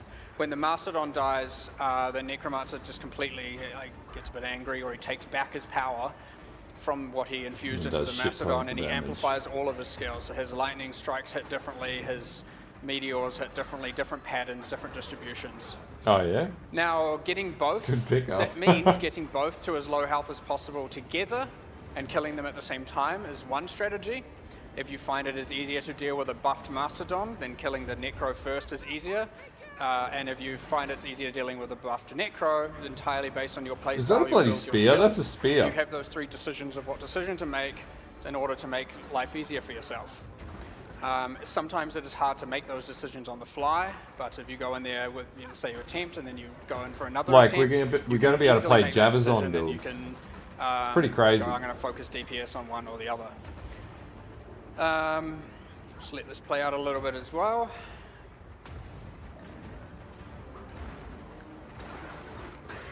I'm going to talk about another one while this is happening. It might be a bit weird, but it's we're not going to show it. There's no need. And that is just, interestingly, the hardest boss in the game to balance so far has been the first boss in Act 1. Yeah. I agree. Every single day, some game system changes. A player skill changes, a new mechanic. The crazy thing is like they haven't really done any major updates to the gameplay so you've got this thing where you're working chronologically to give us a lot of information about areas, and you start with this one since all the boss, changes, and even I since here. probably wouldn't be surprised So if we're we going had to see a rebalance that totally first boss different. over 500 times The in order to make announcements it are going to feel be right. crazy. And you don't know you're going to come up with a new mechanic the next day. You just The good thing kinda is we don't know manage that we know so little about it so then all that of a anything sudden, that they character announce balance is going to be changes in such a insane. way, or unique monster life or stun ability or Yeah. something changes, and all of a sudden you've got to rebalance everything you've already done. It can be quite taxing, but what it results in is like you often want to leave things, not 100% because they'll become 70% a week later or less. In terms I think of we how still get the ranger well though, done. don't we? All right, so you can see now from this, going back to this fight here that Octavian's doing, you can see now there's a new mechanic introduced, which is there is both a moving kind of bullet hell style projectile sphere, as well as what we call volatiles, which are the I'm hoping orbs so too, chasing man. him that will explode once I'm they hoping make, for all three. proximity. So fighting just the Mastodon is now Yeah, harder it's called the because you have Huntress to deal class, with these yeah. 2 extra mechanics. Same starting but he's zone doing as pretty the well. as the ranger. We'll have a success here, I suspect. I believe. So yeah, going back to the Miller, it was actually the Swollen Miller as the first boss. It's been very, very, very hard to balance is one word, but lots of time spent on it. The other thing is we really don't want it to be that you can walk up to him and just hold down a button, not dodge a thing, not evade a thing, and survive. Yeah, that'd be lame if you could just At one do that. point we had only 1 life flask. Yes. Well done. Yeah, that'd At be one point cool. we had only I wanna see a 1 Pathfinder life flask, too. 1 mana flask. And without the normal monsters now giving flash charges back, we ended up deeming, and I mean on, not overall, I mean on the beach, what you start with. And what we learned is that often you will run out of flash. If you just stood there and held down attack, or whatever skill you have, Run out of juice. you would run out of flash charges and life before you killed them, most of the time. And then all of a sudden we added another life flask back. And so now you're fighting the Miller, and now you can just go back to holding down 1 skill, never moving, never dodging, because as long as one of his skills cannot one-shot you, and the time between attacks is long enough that you can restore your life, then you're fine. You're never going to die as long as you have enough life flasks. Do you want me to go fight Miller? What do we want you to fight? Very true. Let's just show some prisoner for a moment Oh, here, joy. but don't worry about it. No success needed. It's a very cool boss. Yeah, I just want to show how cool it is more so than make sure you open all 3 of the doors. Get a little heist mini game before the Oh, look. boss. I'm back where I was when I logged out. I can demonstrate that. Ah, it's because of all the cheats though. So yeah, all of a sudden we add another life flask to characters, and now people are just sitting there face tanking it until it dies again, and you never have to dodge. So we have to rebalance the boss yet again. It's either that or rebalance flasks, but then you have to determine which one. Well, one boss being rebalanced is far easier than rebalancing all flasks for every character. Obviously, Oh, you don't yeah. go with that one. We wanted to show that. Like there if you're was at home something from a back long to day it. at work Yeah, and so you this one don't has a feel cool like epic thinking lead too up. much, We've saddle got, up, put the controller series of on and go doors, crazy. and, you're in the bottom of a prison. This prison was built around this boss. He is a regenerator. He cannot die. So what they would do is keep the boss in a perpetual state of drowning. It was actually our intention, and it may still happen, that this room he's about to go into is completely flooded with water, and when you open this door, the water drains out. And he was kept there just to make sure that he couldn't break free, because he cannot be killed. This is a pretty except cool for boss. the player, for some reason. Like, It's interesting in like this one. He, the boss, painted his the 3 bosses phases. are hell, He are definitely fucking sets a hell new or bar. nightmare fuel. It's awesome. But, oof, brutal. There are actually ballistae around the arena, and the first time you phase shift him, he will take a knee, and then you hit the ballista fires at him, and the spear goes, the big projectile, it's a big metal spike, goes into him, and he can pull that out, and now use it as a weapon. So there's phase change number 1. The second one, the second ballista, he will get shot and he will lose his entire arm. Is there a and boss be like gone. this, just He will totally then like kind of wrecking Dragon Ball new Z Piccolo players? style grow a new one. Thanks for the And follow. that arm is fresh and okay. imbued with, like, his corpse is all rotted, so he doesn't get to use too much magic, just the cold magic from his like frozen organs. And now he regrows a fresh bloody arm, and he can now use blood magic, and then you've got phase 3, so he's both got a spear and blood magic going on. He's very difficult. Oh, nice heavy stun. No. I reckon we're gonna have like So, a heap of my streamers try plan, and as I like said, it was play pretty hardcore impromptu, straight just up, go through things. and they're We've got just gonna about get 13 totally minutes left, so I'm friggin' going destroyed, to like say soul we just crushingly skip straight destroyed. to seeing if anyone wants There's to come up here and fight. compilations of just It is not going to streamers be getting if you annihilated. succeed, you It's get gonna some be merch. awesome. I will just give you some merch anyway. However, it'll be one at a time. I'll ask people to raise their hand if they want. If no one wants to, we'll go to Q&A. It's fine. But I'd like to give some people to give it a shot. There's some hand sanitizer up here if you're feeling like you want it. You don't have to. It's up to you. We will pick the boss. Hard luck. But again, put on a show, and then you get the merch. It's all good. We just want to have this be fun and entertaining. All right, so that being said, let me just check there wasn't anything super critical I needed to talk through. I'll talk over when people are fighting anyway. Does anyone, especially on the ground floor, if you're up there, you might want to move down if you want an attempt, but I was up I on can't see the too well up on here, the so I'll second just pick floor whatever when I can was in see. this theater. Oh, I see someone right there. Oh, I'm Yes, so dead. you who stood up. Stairs are over here. Come give it a go. I saw a waving hand. It's very hard to see the rest. Oh yeah, another like 10 or give 20,000 hours. We'll do ones we've shown here a little bit. We'll give the blind beast a go on the warrior. It's good that it's Christmas time too that we get to play it. Renaming that class, and I keep almost mispronouncing the other name. Welcome. Give it a go. Give it a go. So he's going to set you up. Go over there. He'll get you into the correct position on the correct class. Again, if you want to sanitize your hands, go for it. You can do it before or after. It's entirely up to you. And then give it a go. And see what happens. Yeah. As soon as you started, I'll move on to some other topics. Gotta get Do this that boss menacingly. bent over. Remember, It dodge was roll, space awesome, bar. and Good we were luck. like rooting for better than people me. too. Like, come on, like. Yeah, that was it. Yeah, it was awesome. You got your war cry on W. You've got your sunder on R. Now this character has on right click. It's This called character, armor break. by the If way, you hit had the like boss all 3 like times 2 in this link case, and it 1 will link break its skills. armor. There were no If you nothing then but I sunder think it was you like will do 1 an 3 always link. That crit was at it. double damage. Ah, it's good. Nope. I can see there being like an Try again, Iron Man, stun them. Iron Man challenge heavy where stun you him, walk feel in free to open a portal. like 1 socket skill Leaf fight Slam does a ton bosses. of extra stun damage, by the way.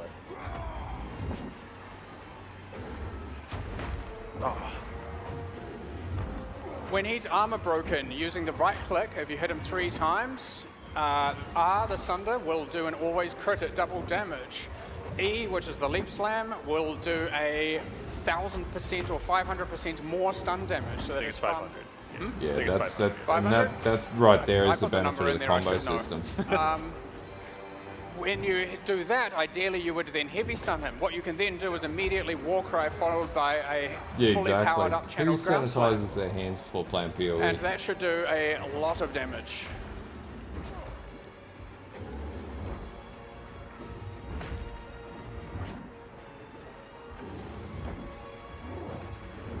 You sort of just want him to win. Like, come on! There's your armor break, debuff represented under. Didn't stun him. He's unstunnable during that spin. Unstunnable? Yeah, you have to time it correctly. So once you stun something, it makes it very hard to stun them again for a duration. Once you kind of get the rhythm of that, it would be actually maybe better to use Sunder in some cases instead of using the Leap Slam, because you should know that he kind of can't be stunned for that time. I thought it was great, and they had a speed run at Exilecon as well, which was awesome to watch. The speed runs are always good. Excuse me. You tried the port. That's right, you can do this damageless. Yeah, exactly. Nice. Oh! Nice. Just gotta get back to it. The portals look amazing too. Like, it's the little details that I really like. Those portals look dope. Nice. It's going to be really hard to go back from Path of Exile 2 to Path of Exile Oi. 1. Nice. So I think once you start playing POE 2, going back to 1 is just going to feel bad. Oh! Remember to use the well. Remember to use the well. Like, at least you can do that Alright. in a fight. Like, I don't think that's Probably only going to necessarily get a one more bad thing. attempt at this after this one, so... As in one more person to try another boss. Excuse me. Yeah, it's true. Masochist mode. Nah, I think this will be a lot easier. Like, they don't show, like, I ended up chucking a shield and a one-handed mace on this character when I did the playtest. And, Nice. and it was good. Yeah, exactly, yeah. King's March has to go core, man. Good Yeah, stuff, it though. hits, Big chunk of life it to be hits gone. really hard too, LC. But the big thing here is, like, they intentionally juiced up the bosses to make it hard.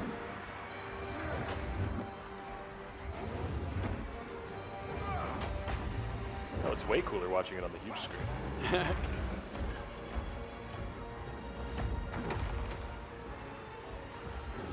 Just means too, like, the drops are going to be a lot better as well, so there's going to be a lot more meaning in taking down bosses now, not just blast map, go to next map. Over halfway.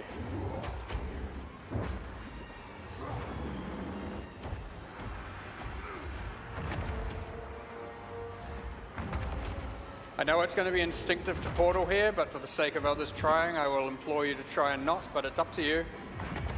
Don't want to give you any unfair disadvantage or anything, but I reckon you've got this.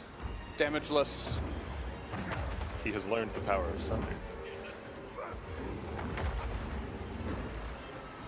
So it's move telegraphing. This is like very OG character or boss design. Yeah, that's it. We're used to just like going and blasting shit, and we're gonna have to get out of that mindset.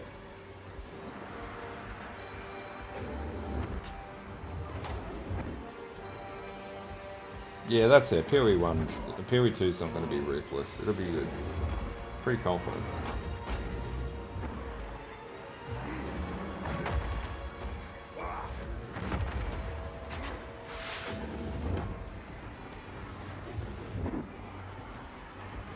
As far as I'm concerned, you've already won, which is awesome. It's a good attempt.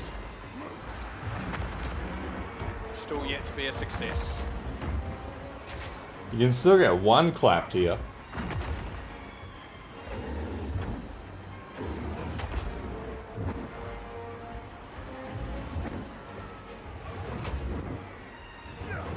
Nice.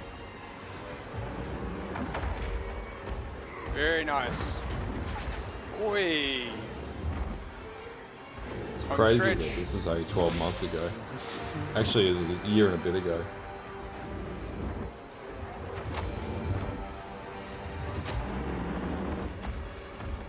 And the other thing too is he's probably using not even a rare weapon, so there's like no attack speed, the gear's crap, like that's the other thing that you got to take into account here. The gear's not even elevated, it's just like random gambit base ass gear. I think it was like white gear, like not One even thing I'm magic. noticing a lot here is the instinct to use shift, attack in place all the time. It does result in misses. It is very hard to change the muscle memory there. I appreciate that.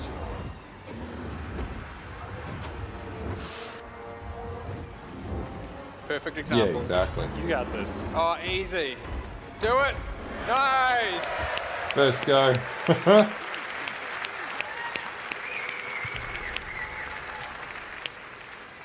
All right, thank you very much. We'll give one more person an attempt, and unfortunately that will, well, it's either that or we do a Q&A. We're going to go to a different boss that we Well haven't done. shown here. Well done. Come this way, I'll give you something. Or you can pick. Got to use the quest reward. There's a plushie, there's game pads if you want. Any of these. Just pick one item out of one bag. Feel free. Awesome, that's a legacy one as well. I've got Well one done. of the Awesome. albino All right, we've plushies got up one there, more. actually. Oh, you're right up the front here, let's go. Where am I taking him? Now the good thing is if you die very quickly, someone else gets shot. Yeah. Nice to meet you. Octavian will get you situated there. This is the last one. Won't be a Q&A. Sorry for whoever was back there ready to do the questions. We'll just do this instead. I think it's more entertaining. What boss am I taking Captain to? Heartland, please. Heartland. One we didn't show Oh, earlier, is he so really? you're going in blind a bit here, unless good you luck. happen to get there There during you play go. demos out on the floor. Now, one interesting thing about this one is that this boss has a quest where you will find a person trapped in a... There's a little bit of spoiler here, I'm so sorry, but it is again on the play demo. You will find a Freya Heartland trapped in a Karui prison. And Freya Heartland is like wanting you to rescue her. It's a small, and small world, she sends isn't you it? off to kill her son, Captain Heartland. And This is blind. corrupted. He was just asking if we'd shown this one. Is it live? Thanks for Blind. follow Oh, fish sticks. blind? Yeah, of course. He's just off screen to the left. There are other Finnish guys there, I'm It's pretty to sure. your left, it's kind of top left corner of the screen to get to the boss. Go for it. Hey man, how's it going, This Fish? boss, once you do the quest, he actually drops a quest item. You take it back to town, you come back to the start of the area, and you talk to Freya Heartland, and you find that you will set free a the delirium NPC. Is that the right one? The strange voice, and that actually unlocks Delirium League from doing that. So we have quests throughout the campaign that unlock the League mechanic from then spawning in the game.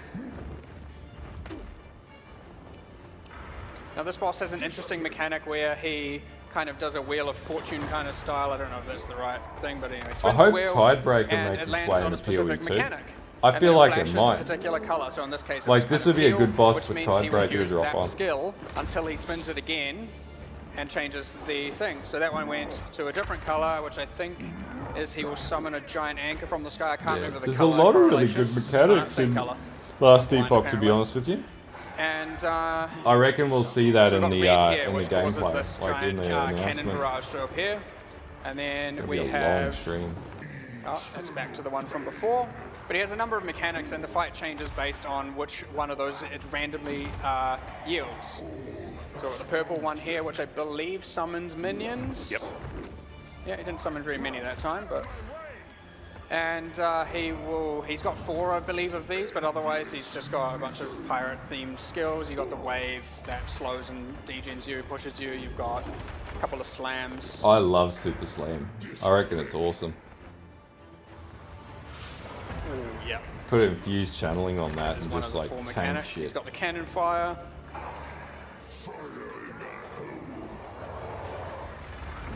That's awesome.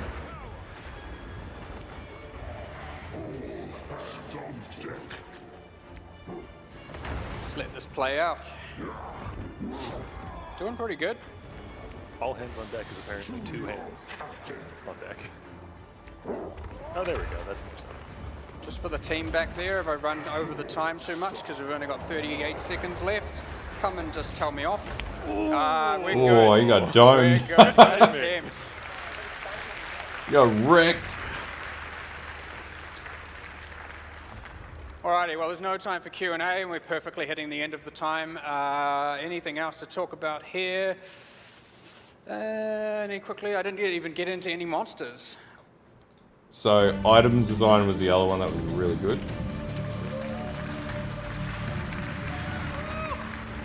Take it away. Hey everyone, I'm Dane. I'm a 3D art person at Grinding Gear Games. That's do a little normal bit for more boss than fights, that. though. I got my fingers in a few different pies. I kind of know a bit about rigging and animation, and come from a graphic design background, so I'm a bit particular about the 2D part of the item art, despite being a 3D guy. So I'm going to get The into way they're doing the item art is the art nuts. aspect of It's so cool. POE2's items, and I'm going to pass it over to Hrishi afterwards to talk about the wonderful numbers stuff you guys love so much. All right, so art in our game is, for items, is in two different sort of fields of what we refer to as the 3D art, which is what you see on your character, obviously, and the 2D art, which is, I think, is actually the most important part. And I say this as a guy that spends a lot of time modeling this stuff. The 2D art is the part that you're picturing in your head. It's the part that is just, it's the icon. It's iconic, all the way back to the 90s, like when I was a kid playing Diablo 1. You didn't see it on your character. The inventory was where you saw it, so it was the most important thing. So you'd look at this little icon of like Griswold's Edge or the Butcher's Cleaver, and you'd be like, oh, that's so cool. Oh, does fire damage. Wow. But for POE 1, obviously you see your 2D art on your 3D model, but even to this day, there's still some uniques that don't have any 3D art, which is a bit of a fail. Yeah, there are a lot of really bad uniques in the game. That's not going to happen anymore. POE2, the 2D art always comes from the 3D art because we render it out at high quality. In the past, the 2D art was a bit of a mishmash of all sorts of stuff. This is random stuff that I've grabbed from the icons folder. Some of it looks like a 3D model, it's like A-posed. Some of it's like a photo, just a straight up photo. Some of it's like super cartoony, like this guy down here. It ends up with a very inconsistent kind of front end to the game. Like, you guys are used to it. You play the game so many years and items get added over time that it doesn't really matter. But it was always a bit of a problem. But to it was me, a pretty the amusing bloody, inconsistencies, it was pretty because amusing, different his artists have presentation. different approaches to how they just paint and render and do things, and sometimes they'll be like, we need a unique yesterday. So someone will just... I think they did like a spoon shield, or something like that. He mentions in this, like a unique item that's a spoon. So POE2, these aren't the same items as the previous screen, so don't freak out that Calm's heart now looks like that, because that's not it. This is just an example of similar size stuff. Basically, every single item, even if it's a small thing, gets through the full treatment. I was modeling little gum nuts for that little potion bottle right there just to render it. The flasks are all redone in 3D. Everything's redone in 3D. And the goal is that you get a consistent image on all the items. Like, all the items look great. Everything in your inventory, everything in your stash, it's going to look clean and like it came from the same place, because the rendering is like the great equalizer. It doesn't paint a certain way on this side or whatever. So everything's going to be clean. So this is an example of some shields. Top is dex, bottom is strength dex, and we're calling those obviously bucklers. And these ones we're calling a Taj, or I just call them a shield because they're kind of like the standard, just a shield. These things always highlighted a problem with me in the game because I'm a visual person, and I'd glance at stuff and I'd go, what is that? It's round and it's a shield, and I'd have to like think a bit. For people that play the game all the time, you get that vocabulary, you know what it is, you've played it a million times, you've seen all these items, but I think for a brand new game, it's even more important to really get things nice and clear. So what I'm doing with all the main primary so you see all the shields light is they all effect point shit that people are that going to way, have. and the split ones go that way. For stuff like this, where they're all round, I think it's really important because, again, as soon as it drops, the name, it's always going to be something buckler. There's some things that look a little bit out of whack. You just know, okay, that's a thing. That's yeah, it is what it is. And it's sitting in your inventory. You don't even have to like, you just glance at it and you'll just know. Same thing with like axes is a really good example, because axes to me always look like they can be two-handed or one-handed, and they're kind of frustrating to look at. Again, I've chosen to make the one-handeds go this way, two-handeds that way. It's like a small thing. Trying it out, it might get rolled back later. They might all end up facing the same way. I personally like it. Just a few base types from the axe. This isn't by means all of them. This is just some of them. Like I said, even the small stuff gets the same treatment. So we got some amulets, and these three, I'll let you figure out what they might do. But yeah, they go through the same treatment. We have a lot of control because they're 3D rendered. We can try and just play around with what they are. And Yeah. It's very hard to get an artist to say, I think I want the sword this way and painted like that. And they go, well, I just have to repaint the whole thing then, I guess, which they don't. Currency orbs, same thing. And these were a fun They one look because pretty we got good. to redesign what we thought of them as. Previous head honcho Eric, who's now retired, this was his little baby. Again, he's actually printed massive scale cast bronze of these things. He's got a huge exalted orb that's like this big. But yeah, it was mostly just to get them to be more cohesive. So they've got that same kind of that Roman kind of bust head thing going on with a lot of them. Yeah, and so they all get the same treatment, even if they're a little guy. Some armors. So these are the base types. First 6 for the different character branches. So I don't know if you're able to tell, but there is a gradient that occurs here. So it goes from dex, dex int, strength, strength dex. Oh, sorry, strength, and then strength dex. And it kind of loops around where the strength dex looks a little lighter, and it kind of... I think all the that's armor a looks personal crazy thing as good. well, just trying to get things to be very clearly gradiented across the items so that it feels like you can just glance at stuff and just know what it is. And this comes into the naming of things, which is also Yeah, that's it. It just everything sort of as feels visual a person, lot it's better. another thing. It actually had And I like impact on the art in a POE1 cool wasn't way as designed well. with this sort of So every mindset in single mind. It base- was just base like, type armor here's the will gear. be something vest or something coat. Same with all these. They're all going to be called that. And you might go, oh, that's kind of limiting. Like But the heavy that armor looks limitation nice. actually Yeah, Templar as creates strong as really Templar is interesting strong as him. creativity to actually accentuate them more. And like I said, you get a cool gradient that happens as you go through the stats, and it loops back around. Yeah, so that's it. everything's It just all strength fits will just together. look massive.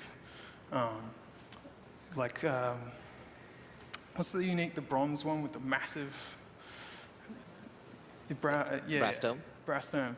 There's a base type that just is that big, you know what I mean? Like, same thing with all the items. A pet peeve is when you're working on all these things, so many things get called boots, helmet, gauntlets, and after a while, just from the art managing side, I got really annoyed. I was just like, what is this again? And so it was like affecting the management part as well as me just reading stuff in the game as well. So they're all going to be basically partitioned in a way, naming-wise, that affects the art a little bit. It's not as strict as you would think.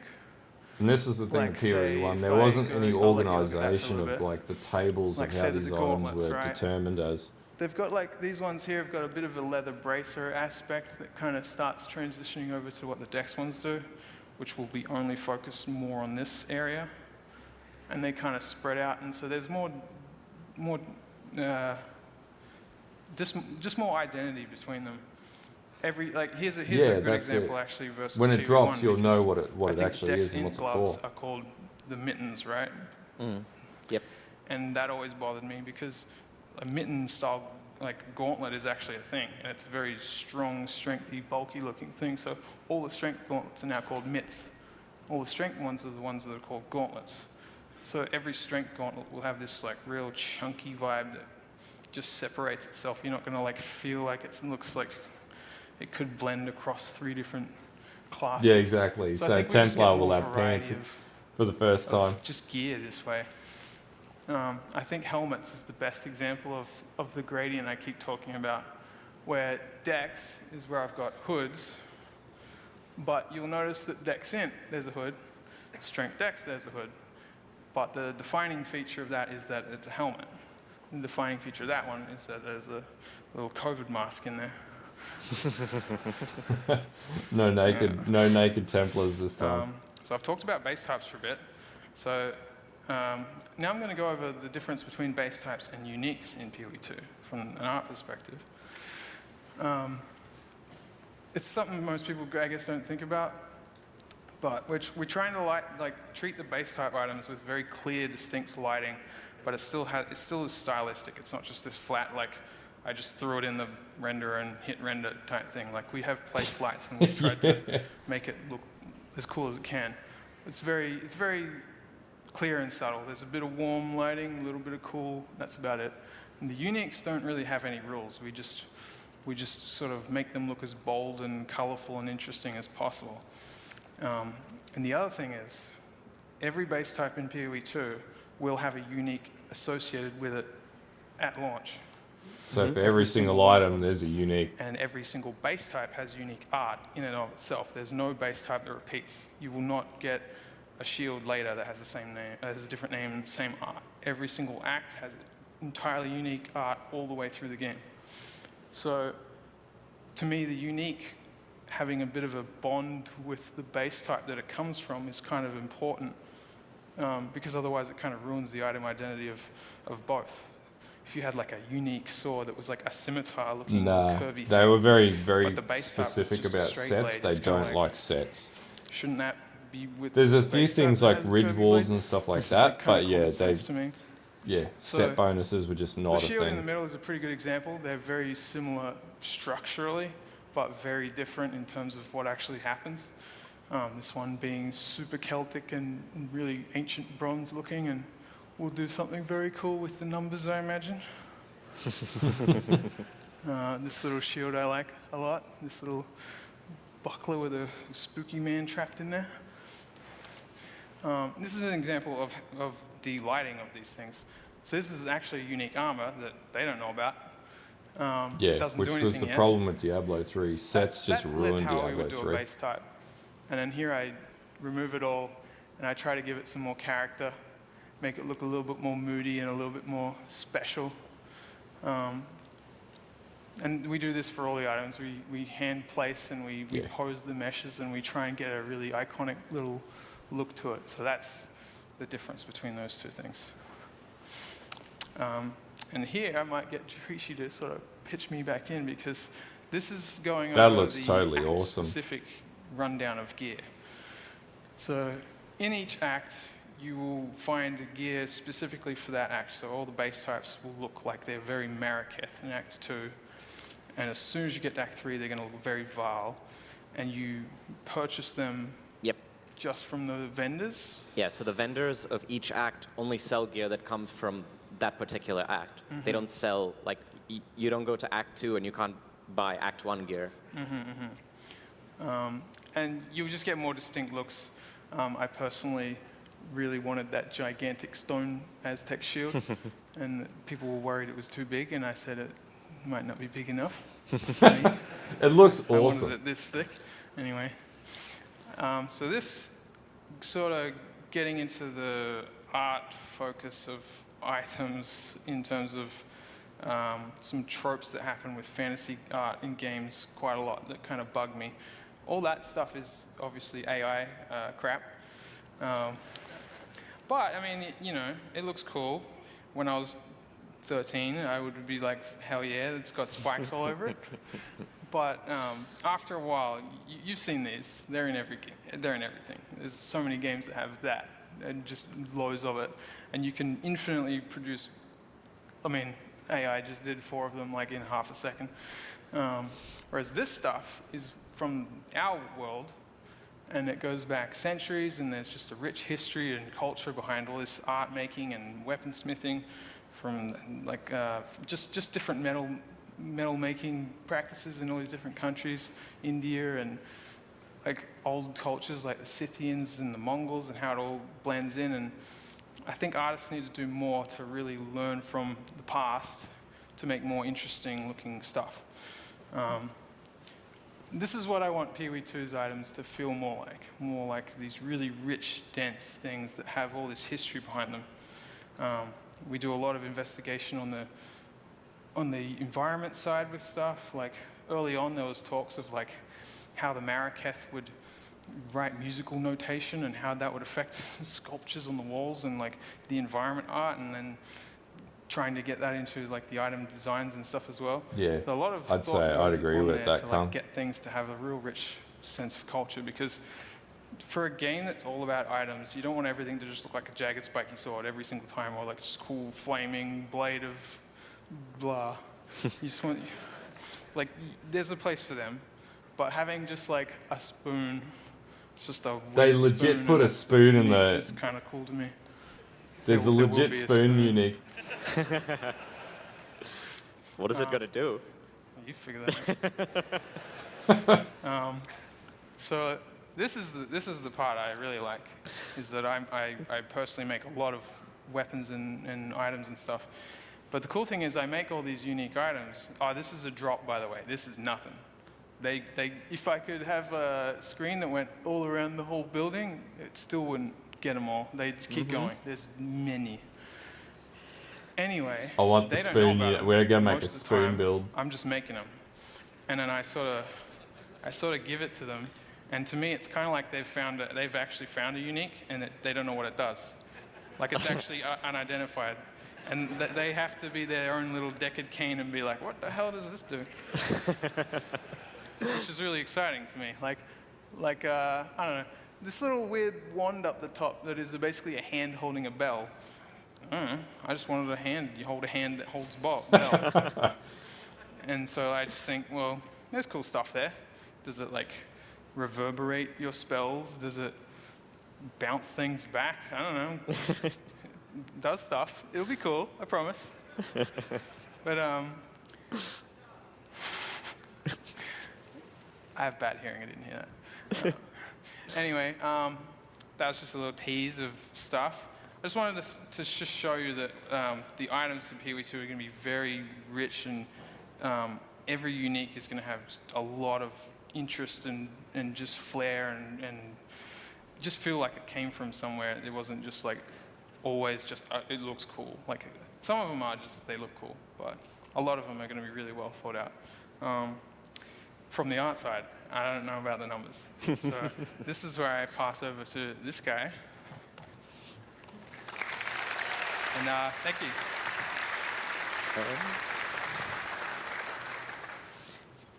Hey, so let's talk about item mechanics then. So my name is Rishi. I'm a game designer at Grinding Gear Games. I mostly work on item stuff. I've been working on them for a really long time, although, of course, I do other stuff as well.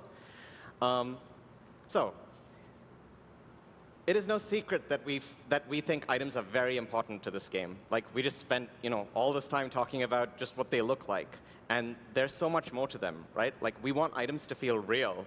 They're more than just a collection of stats. And now that POE 2 is a game in itself, we have a chance to look at items all the way at its very fundamentals and try to They're make pretty some good. changes Like, that we couldn't definitely make devs on a in an different level. existing game because of the worry of how you would port existing items over to a new system. So I'd like to go over some of these fundamental changes with you. So this is the first problem that we really wanted to tackle. In Path of Exile 1, different weapon classes don't necessarily feel that different from each other. Like just take an axe and take a sword. There are some light stat differences. Some of them have faster swing speeds or faster damage per hit. But how much does that difference actually matter? So for this reason, we added implicits to all the weapons. So every sword has an accuracy-related implicit in most cases. Axes don't have implicits. Maces have stun-related implicits, and so on. And it helps. It gives them a bit of identity. But it doesn't really make them feel that different, right? Like, you're still just swinging a bunch of stats. The other problem, too, is that most skills you can use with kind of any weapon. So what you really care about is, at the end of the day, which is the weapon that's going to do the most damage, and I'm going to use that weapon. So I want to talk about the attribute, like attribute alignments in this game. And we consider this very important as a way of aligning certain attributes with different mechanics in the game. There are some new weapons in there. I'll let you look to see what they are. But effectively, what we do is we associate different weapons with different attributes, and that sort of gives us a like some guidance on what their stats will be. For example, armor-related stats are usually aligned to strength in our game. Yeah, man. Evasion is Yep. aligned I to got a dexterity. week off. Energy I shield took is aligned to holidays intelligence. that week, so yeah, and I'll be damage is no streaming. different, right? And I'll be on stream Strength on aligned Friday too, so we're doing this on Friday weapons morning generally at have 5 a.m. higher damage per individual hit. Dex-aligned weapons are usually faster when it comes to their swing speeds, and int-aligned weapons are usually really good at dealing critical strikes. Yeah, exactly. So, using this as a They baseline, haven't given us too much info it's kind about of that, clear to be that honest with a mace is going to have higher damage per individual hit, whereas a claw is going to be faster, and a dagger is going to have more crit, and so on. So we have tried to emphasize these differences really heavily in Path of Exile 2. So I just have, a random dagger from the dagger base types picked up and a random axe. And you can see the difference in critical strike chances is much higher than what you might be used to. So a dagger is going to start with 15%, and then you have mods that improve it over and above that. So when you're using Double a dagger, mace. you're really going to feel like Maraca you're critting a lot. Whereas an axe, you can see the base damage of the weapon is going to be, like per hit is going to be quite a bit higher. But all this too, this is going to change how you view weapons, but it's still not entirely enough as well. Because ultimately the difference between a mace and an axe, for example, is the sort of Huntress attacks will you be can do with it. spears. So we have, I'd say in Path of claws Exile will 2, be coming out of the most duelist attacks class. are going to be usable with a single weapon. So Or assassin, this immediately makes designing new attacks a lot more interesting, because you're not thinking, what's a cool attack? Shadow. You're thinking, what is a cool thing that an axe in particular can do?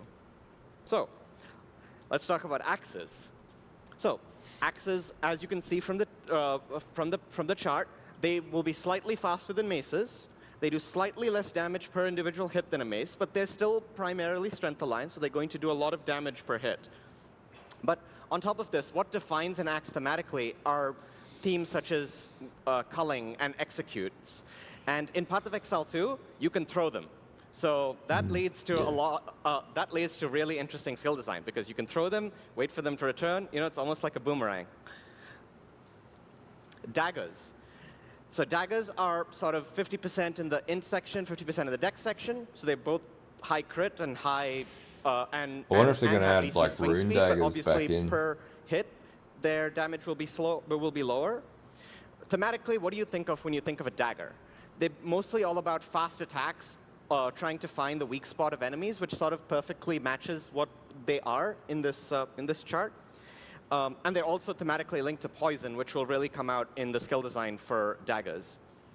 So when you have this identity of item class sorted in this way, you don't need to have an implicit that is on every single weapon of that type. So we've removed them. All swords do not have, an accuracy implicit. All daggers don't have, crit implicit and whatever. So now that the implicit slot is empty, we can make interesting implicits that sort of make certain bases throughout the game feel very different to each other. Because it's not super interesting if you're just going up a ladder of slightly stronger and stronger bases. We want to throw something in there to make the upgrades not feel too monotonous. So we've added some wacky implicits, and I'd like to show you some of them. So this is an axe. You'll find it at a certain level. And you might notice that this deals no physical damage whatsoever. Its base damage is just pure fire. So this is going to give you some interesting considerations when you find it. Like, how are you going to build for it, especially if the axe before and the axe after is mostly physical? So it's not just that it's a damage upgrade from the previous axe. There are these other interesting considerations to think about as you go through. Here's another one. Yeah. So this is a mace that destroys enemies that you kill with critical strikes. Now, it's it sounds pretty useful, right? That, because who doesn't want corpse removal on their weapon? But note that this is a mace.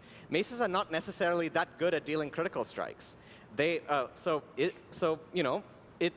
could be useful, but how do you make it useful? It's not interlined, so it's going to have low crit.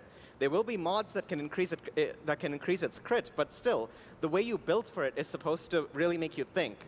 It's not that it's necessarily immediately useful. It's cool to have these sort of thematic things throughout the game, and it's just a puzzle piece that is there, so that sometime in the future, someone might find something that they can do with this, that only this would allow you to do. If some of you have played the demo and have played the warrior class, you might have noticed that they have a mechanic that breaks enemy armor. It's primarily a mace mechanic, but there is a dagger that does it here.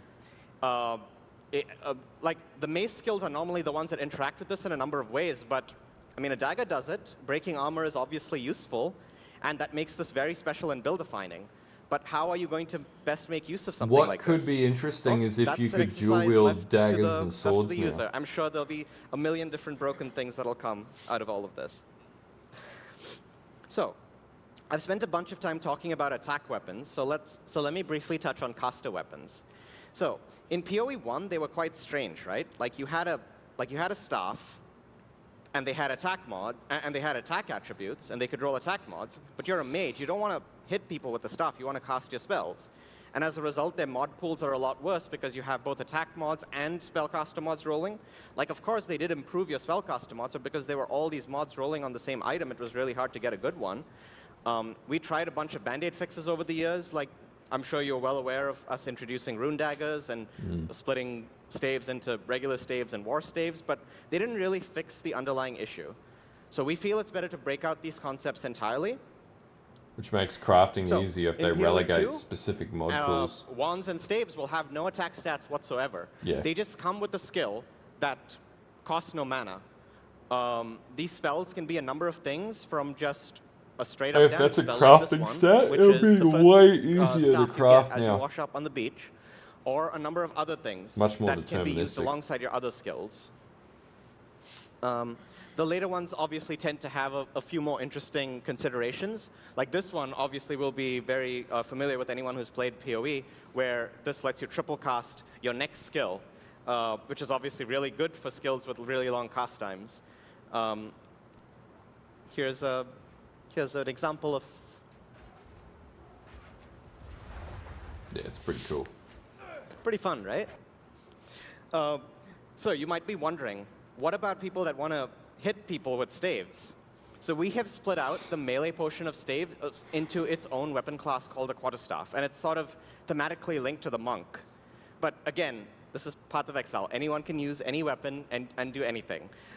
All the mods here are obviously attack-related mods, and here is a particularly interesting one, which has a longer range than every other quarterstaff. And you can actually see unarmed is going to be really interesting too, because there's a lot of emphasis on unarmed and two with quarterstaffs together.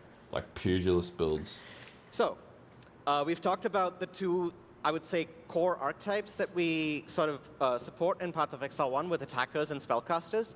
But trappers and miners, of course, are another archetype that sort of got left in the dust a little bit in Path of Exile 1. Like, they were fully supported with a bunch of skills and everything, but they didn't really have gear that was specifically designed for them. They just sort of used, caster weapons because, it increased the damage of their skills. But it's really thematically weird because they're not a mage. They're supposed to be mechanically aligned and that sort of thing. So we wanted to add an item type that can be used specifically with trappers. So the first major change is traps are no longer spells. Traps are just trap damage, and they will be ways to improve specifically trap damage that are not related to spells. So this is an example of the new base type that you can use in your main hand. It takes both your hands, and you can see that the throw time of the trap is listed on the item itself. And yes, that means you can modify it further with mods on the item. Weapon the other thing you might notice is that it has a detonation type. That is because we have sort of combined the concept of trappers and miners into one thing. Mines are also trap skills, but with a different detonation type. So you can take any trap skill, swap your weapon that you're using, and it's now a mine. It's pretty not cool. that you have to specifically find a mind skill to use, to actually have that playstyle. And the other interesting thing is, with the new weapon swapping system, you can have a trap in your alternate weapon set, so you can still use other skills, but still trap occasionally if you really want to as well. So you can I have do an hybrid example of a spell mine as traps well. or So this something one, like as you that. can see, will have the detonation type, which is manual, which requires you to detonate them afterwards. And yes, just like other weapons, there will be implicits on some of these throughout the progression. So you'll have these interesting considerations on trappers as well. So the other archetype that never had a specific item class dedicated to it was minion builds and general support type characters. They ended up changing We've tried that. a bunch of band-aid fixes over the years, like about the convoking wand, and we've added bone rings, and we've done a few of those things, but they don't really fix the root of the problem. They do help, but what you really want is a set of items that you can find throughout the game that is specifically for this particular class. The other problem with minions is they just And nerfed it into the as dirt. you know, we've added Spirit as a concept, which is for our skills that were previously reserving your mana, but it also is about permanent minions also use your Spirit. So if you want more zombies, there's no such thing as just getting plus zombies. It's just increasing your Spirit gives you more zombies. You can use as much of your Spirit as you like. Be you get as interesting many to see zombies how as they you sort like. of categorize It's that. completely dependent on how much Spirit you have. So we obviously wanted a base type to support this, and scepters are thematically perfect for this kind of thing because they were also kind of weird with the whole half attack, half spellcaster type of thing. So I have some examples of scepters here. As you can see, So the this is mods a almost modifying always spirit. grant aura-like effects, or they improve the spirit on the item itself. So it's almost like you get to build your own aura and hold it in either your main hand or your offhand. You get to have that flexibility where, if you're So not there'll planning on probably doing be much attacking or spirit nodes in the spellcasting skill yourself, tree as well. then hold it in your main hand, have a shield, and you're pretty defensive, and you get to buff your allies or your minions, or your allies and your minions, I should say. But if you want to, let's say, do some attacking as well, then you can just hold it in your offhand if you like. And then you can still have a weapon in your main hand. You can do some damage, for something like, a build that would be similar to Dominating Blow. You can still have a weapon, and you can still buff your minions in your offhand. You can also put it in your alternate weapon set if you want to just buff your allies once in a while and not all the time. But just be careful not to use the extra spirit that you gain to use your minions, because when you swap out, your minions will go away. Not too So bad we've demo. talked a How bit about yourself, man? about skills before. So as you might have seen in the keynote, we had a big problem with how Hopefully skill Delve gems Day dropped 1, in Path of man. Exile 1. Of course, Because Delve Day the 1, if more it's in skill there, I'll gems be we doing add, it. the less chance you have of finding the one that you particularly want. And because to solve this problem, we added gem vendors in Path of Exile 1 so you could get one at any time that you like. But that isn't also the correct solution, because what that means is it's just trivial to get any gem at any time. And at that point, why are they even itemized? Like, you should just have access to your skills, right? So in Path of Exile 2, we wanted to both have the fun moment where you find a gem of like a higher tier, but also we wanted to not prevent you from just using a skill that you want to use at that particular time. So we've added uncut gems. So regular skill gems no longer drop, and you just find uncut gems of a certain tier. And you can use them to turn them into any skill of that particular tier. And they come pre-leveled. So what that means is it's a lot easier to switch into a new skill, because you don't have to then re-level that skill from level 1 and wait for the damage to come back to what the current skill it was that you were using. Like, you can just seamlessly swap from one to the other. What this means is certain gems just don't exist at lower levels. For example, I think Firestorm was a 28th skill in Path of Exile 1. So in this, so here, you might get Firestorm at level 5, and levels below level 5 just don't exist.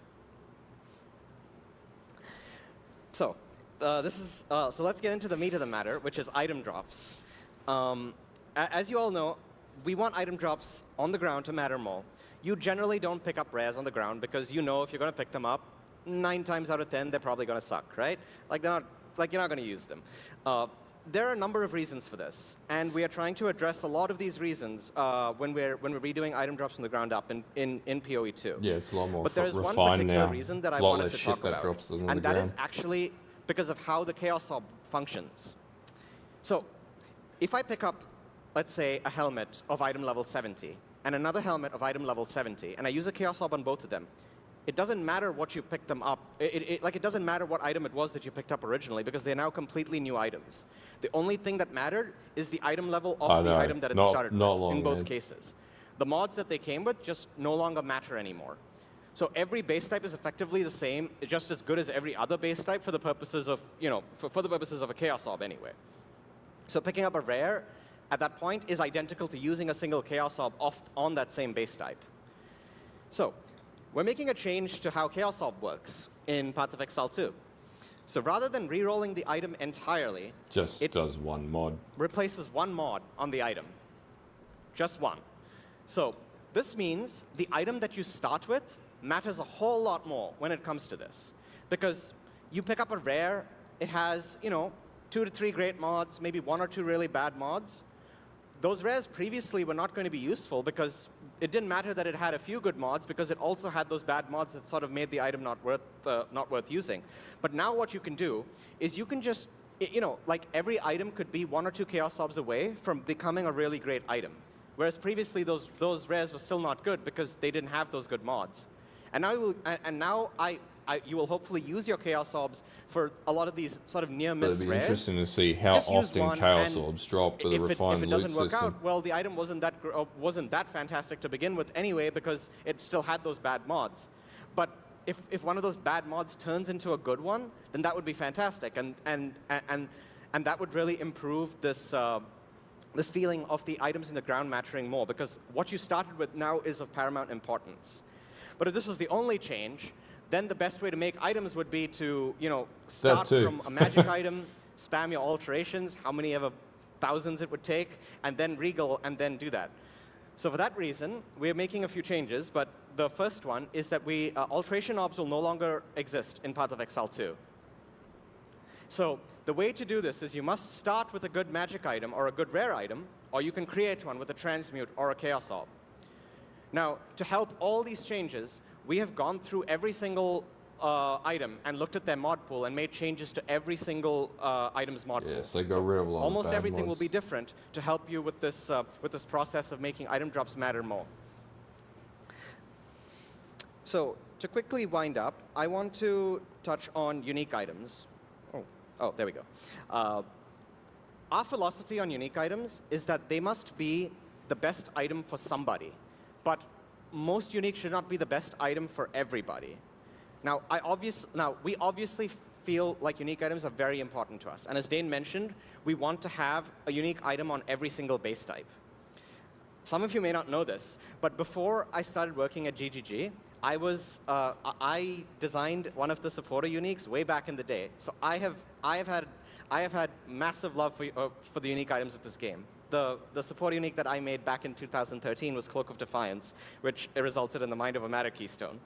And I've been involved in making unique items ever since Breach, which is 2016. So it's been quite a while. So we want to make many unique items for everybody. They are meant to enable wacky things. They're meant to let you do things that you thought would never be possible and possibly be build-defining. So I have an example of a low-level unique that we made. I wish we had more to show you, but this one here is pretty interesting in that it always freezes enemies for its full duration when you hit them the first time. So you always have a really strong initiation as soon as you walk up to an enemy. So like Dane mentioned, every base type will have a unique, and that includes a lot of new uniques. But don't worry. What this also means is we are going to be bringing a lot of your favorites from Path of Exile 1 into Path of Exile 2. Because is it really a Path of Exile game if you don't have a Headhunter or a Shavs in it? Aegis Aurora. Yeah, exactly. So they might be slightly different to what you might be used to. A few stats might be different here and there as a result of the mechanics changing. But they will be instantly recognizable as a result, and you'll have a lot of your favorites that you used to like playing with in Path of Exile 1, and you will have a lot of new ones as well to find as you go through. So I think that's everything from my end. I guess we have some time for questions. We might call it there, But yeah, overall, pretty exciting stuff. Actually, watching this back has been pretty good because I missed a lot of stuff the first time that I sort of watched through this when I went to Exilecon, and because it was the excitement of the event, and also I was like half drunk most of the time when I was in New Zealand at Exilecon. But yeah, anyway, yeah, I'll be online tomorrow night, I think, at this stage, or maybe not tomorrow night because we've got the live stream in 2 days. But yeah, Molyneux, Queen's Forest. Yeah, like they're bringing back all the original. I hope they have 7 League Step as well, like a new variation of 7 League Step. It'd be really good. But yeah, for the guys on YouTube, if you're not subbed to the channel, yeah, drop me a sub. And yeah, anyway, I'll see you guys probably in the live stream at 5 a.m. in the morning in about a day. But yeah, have a good one all, and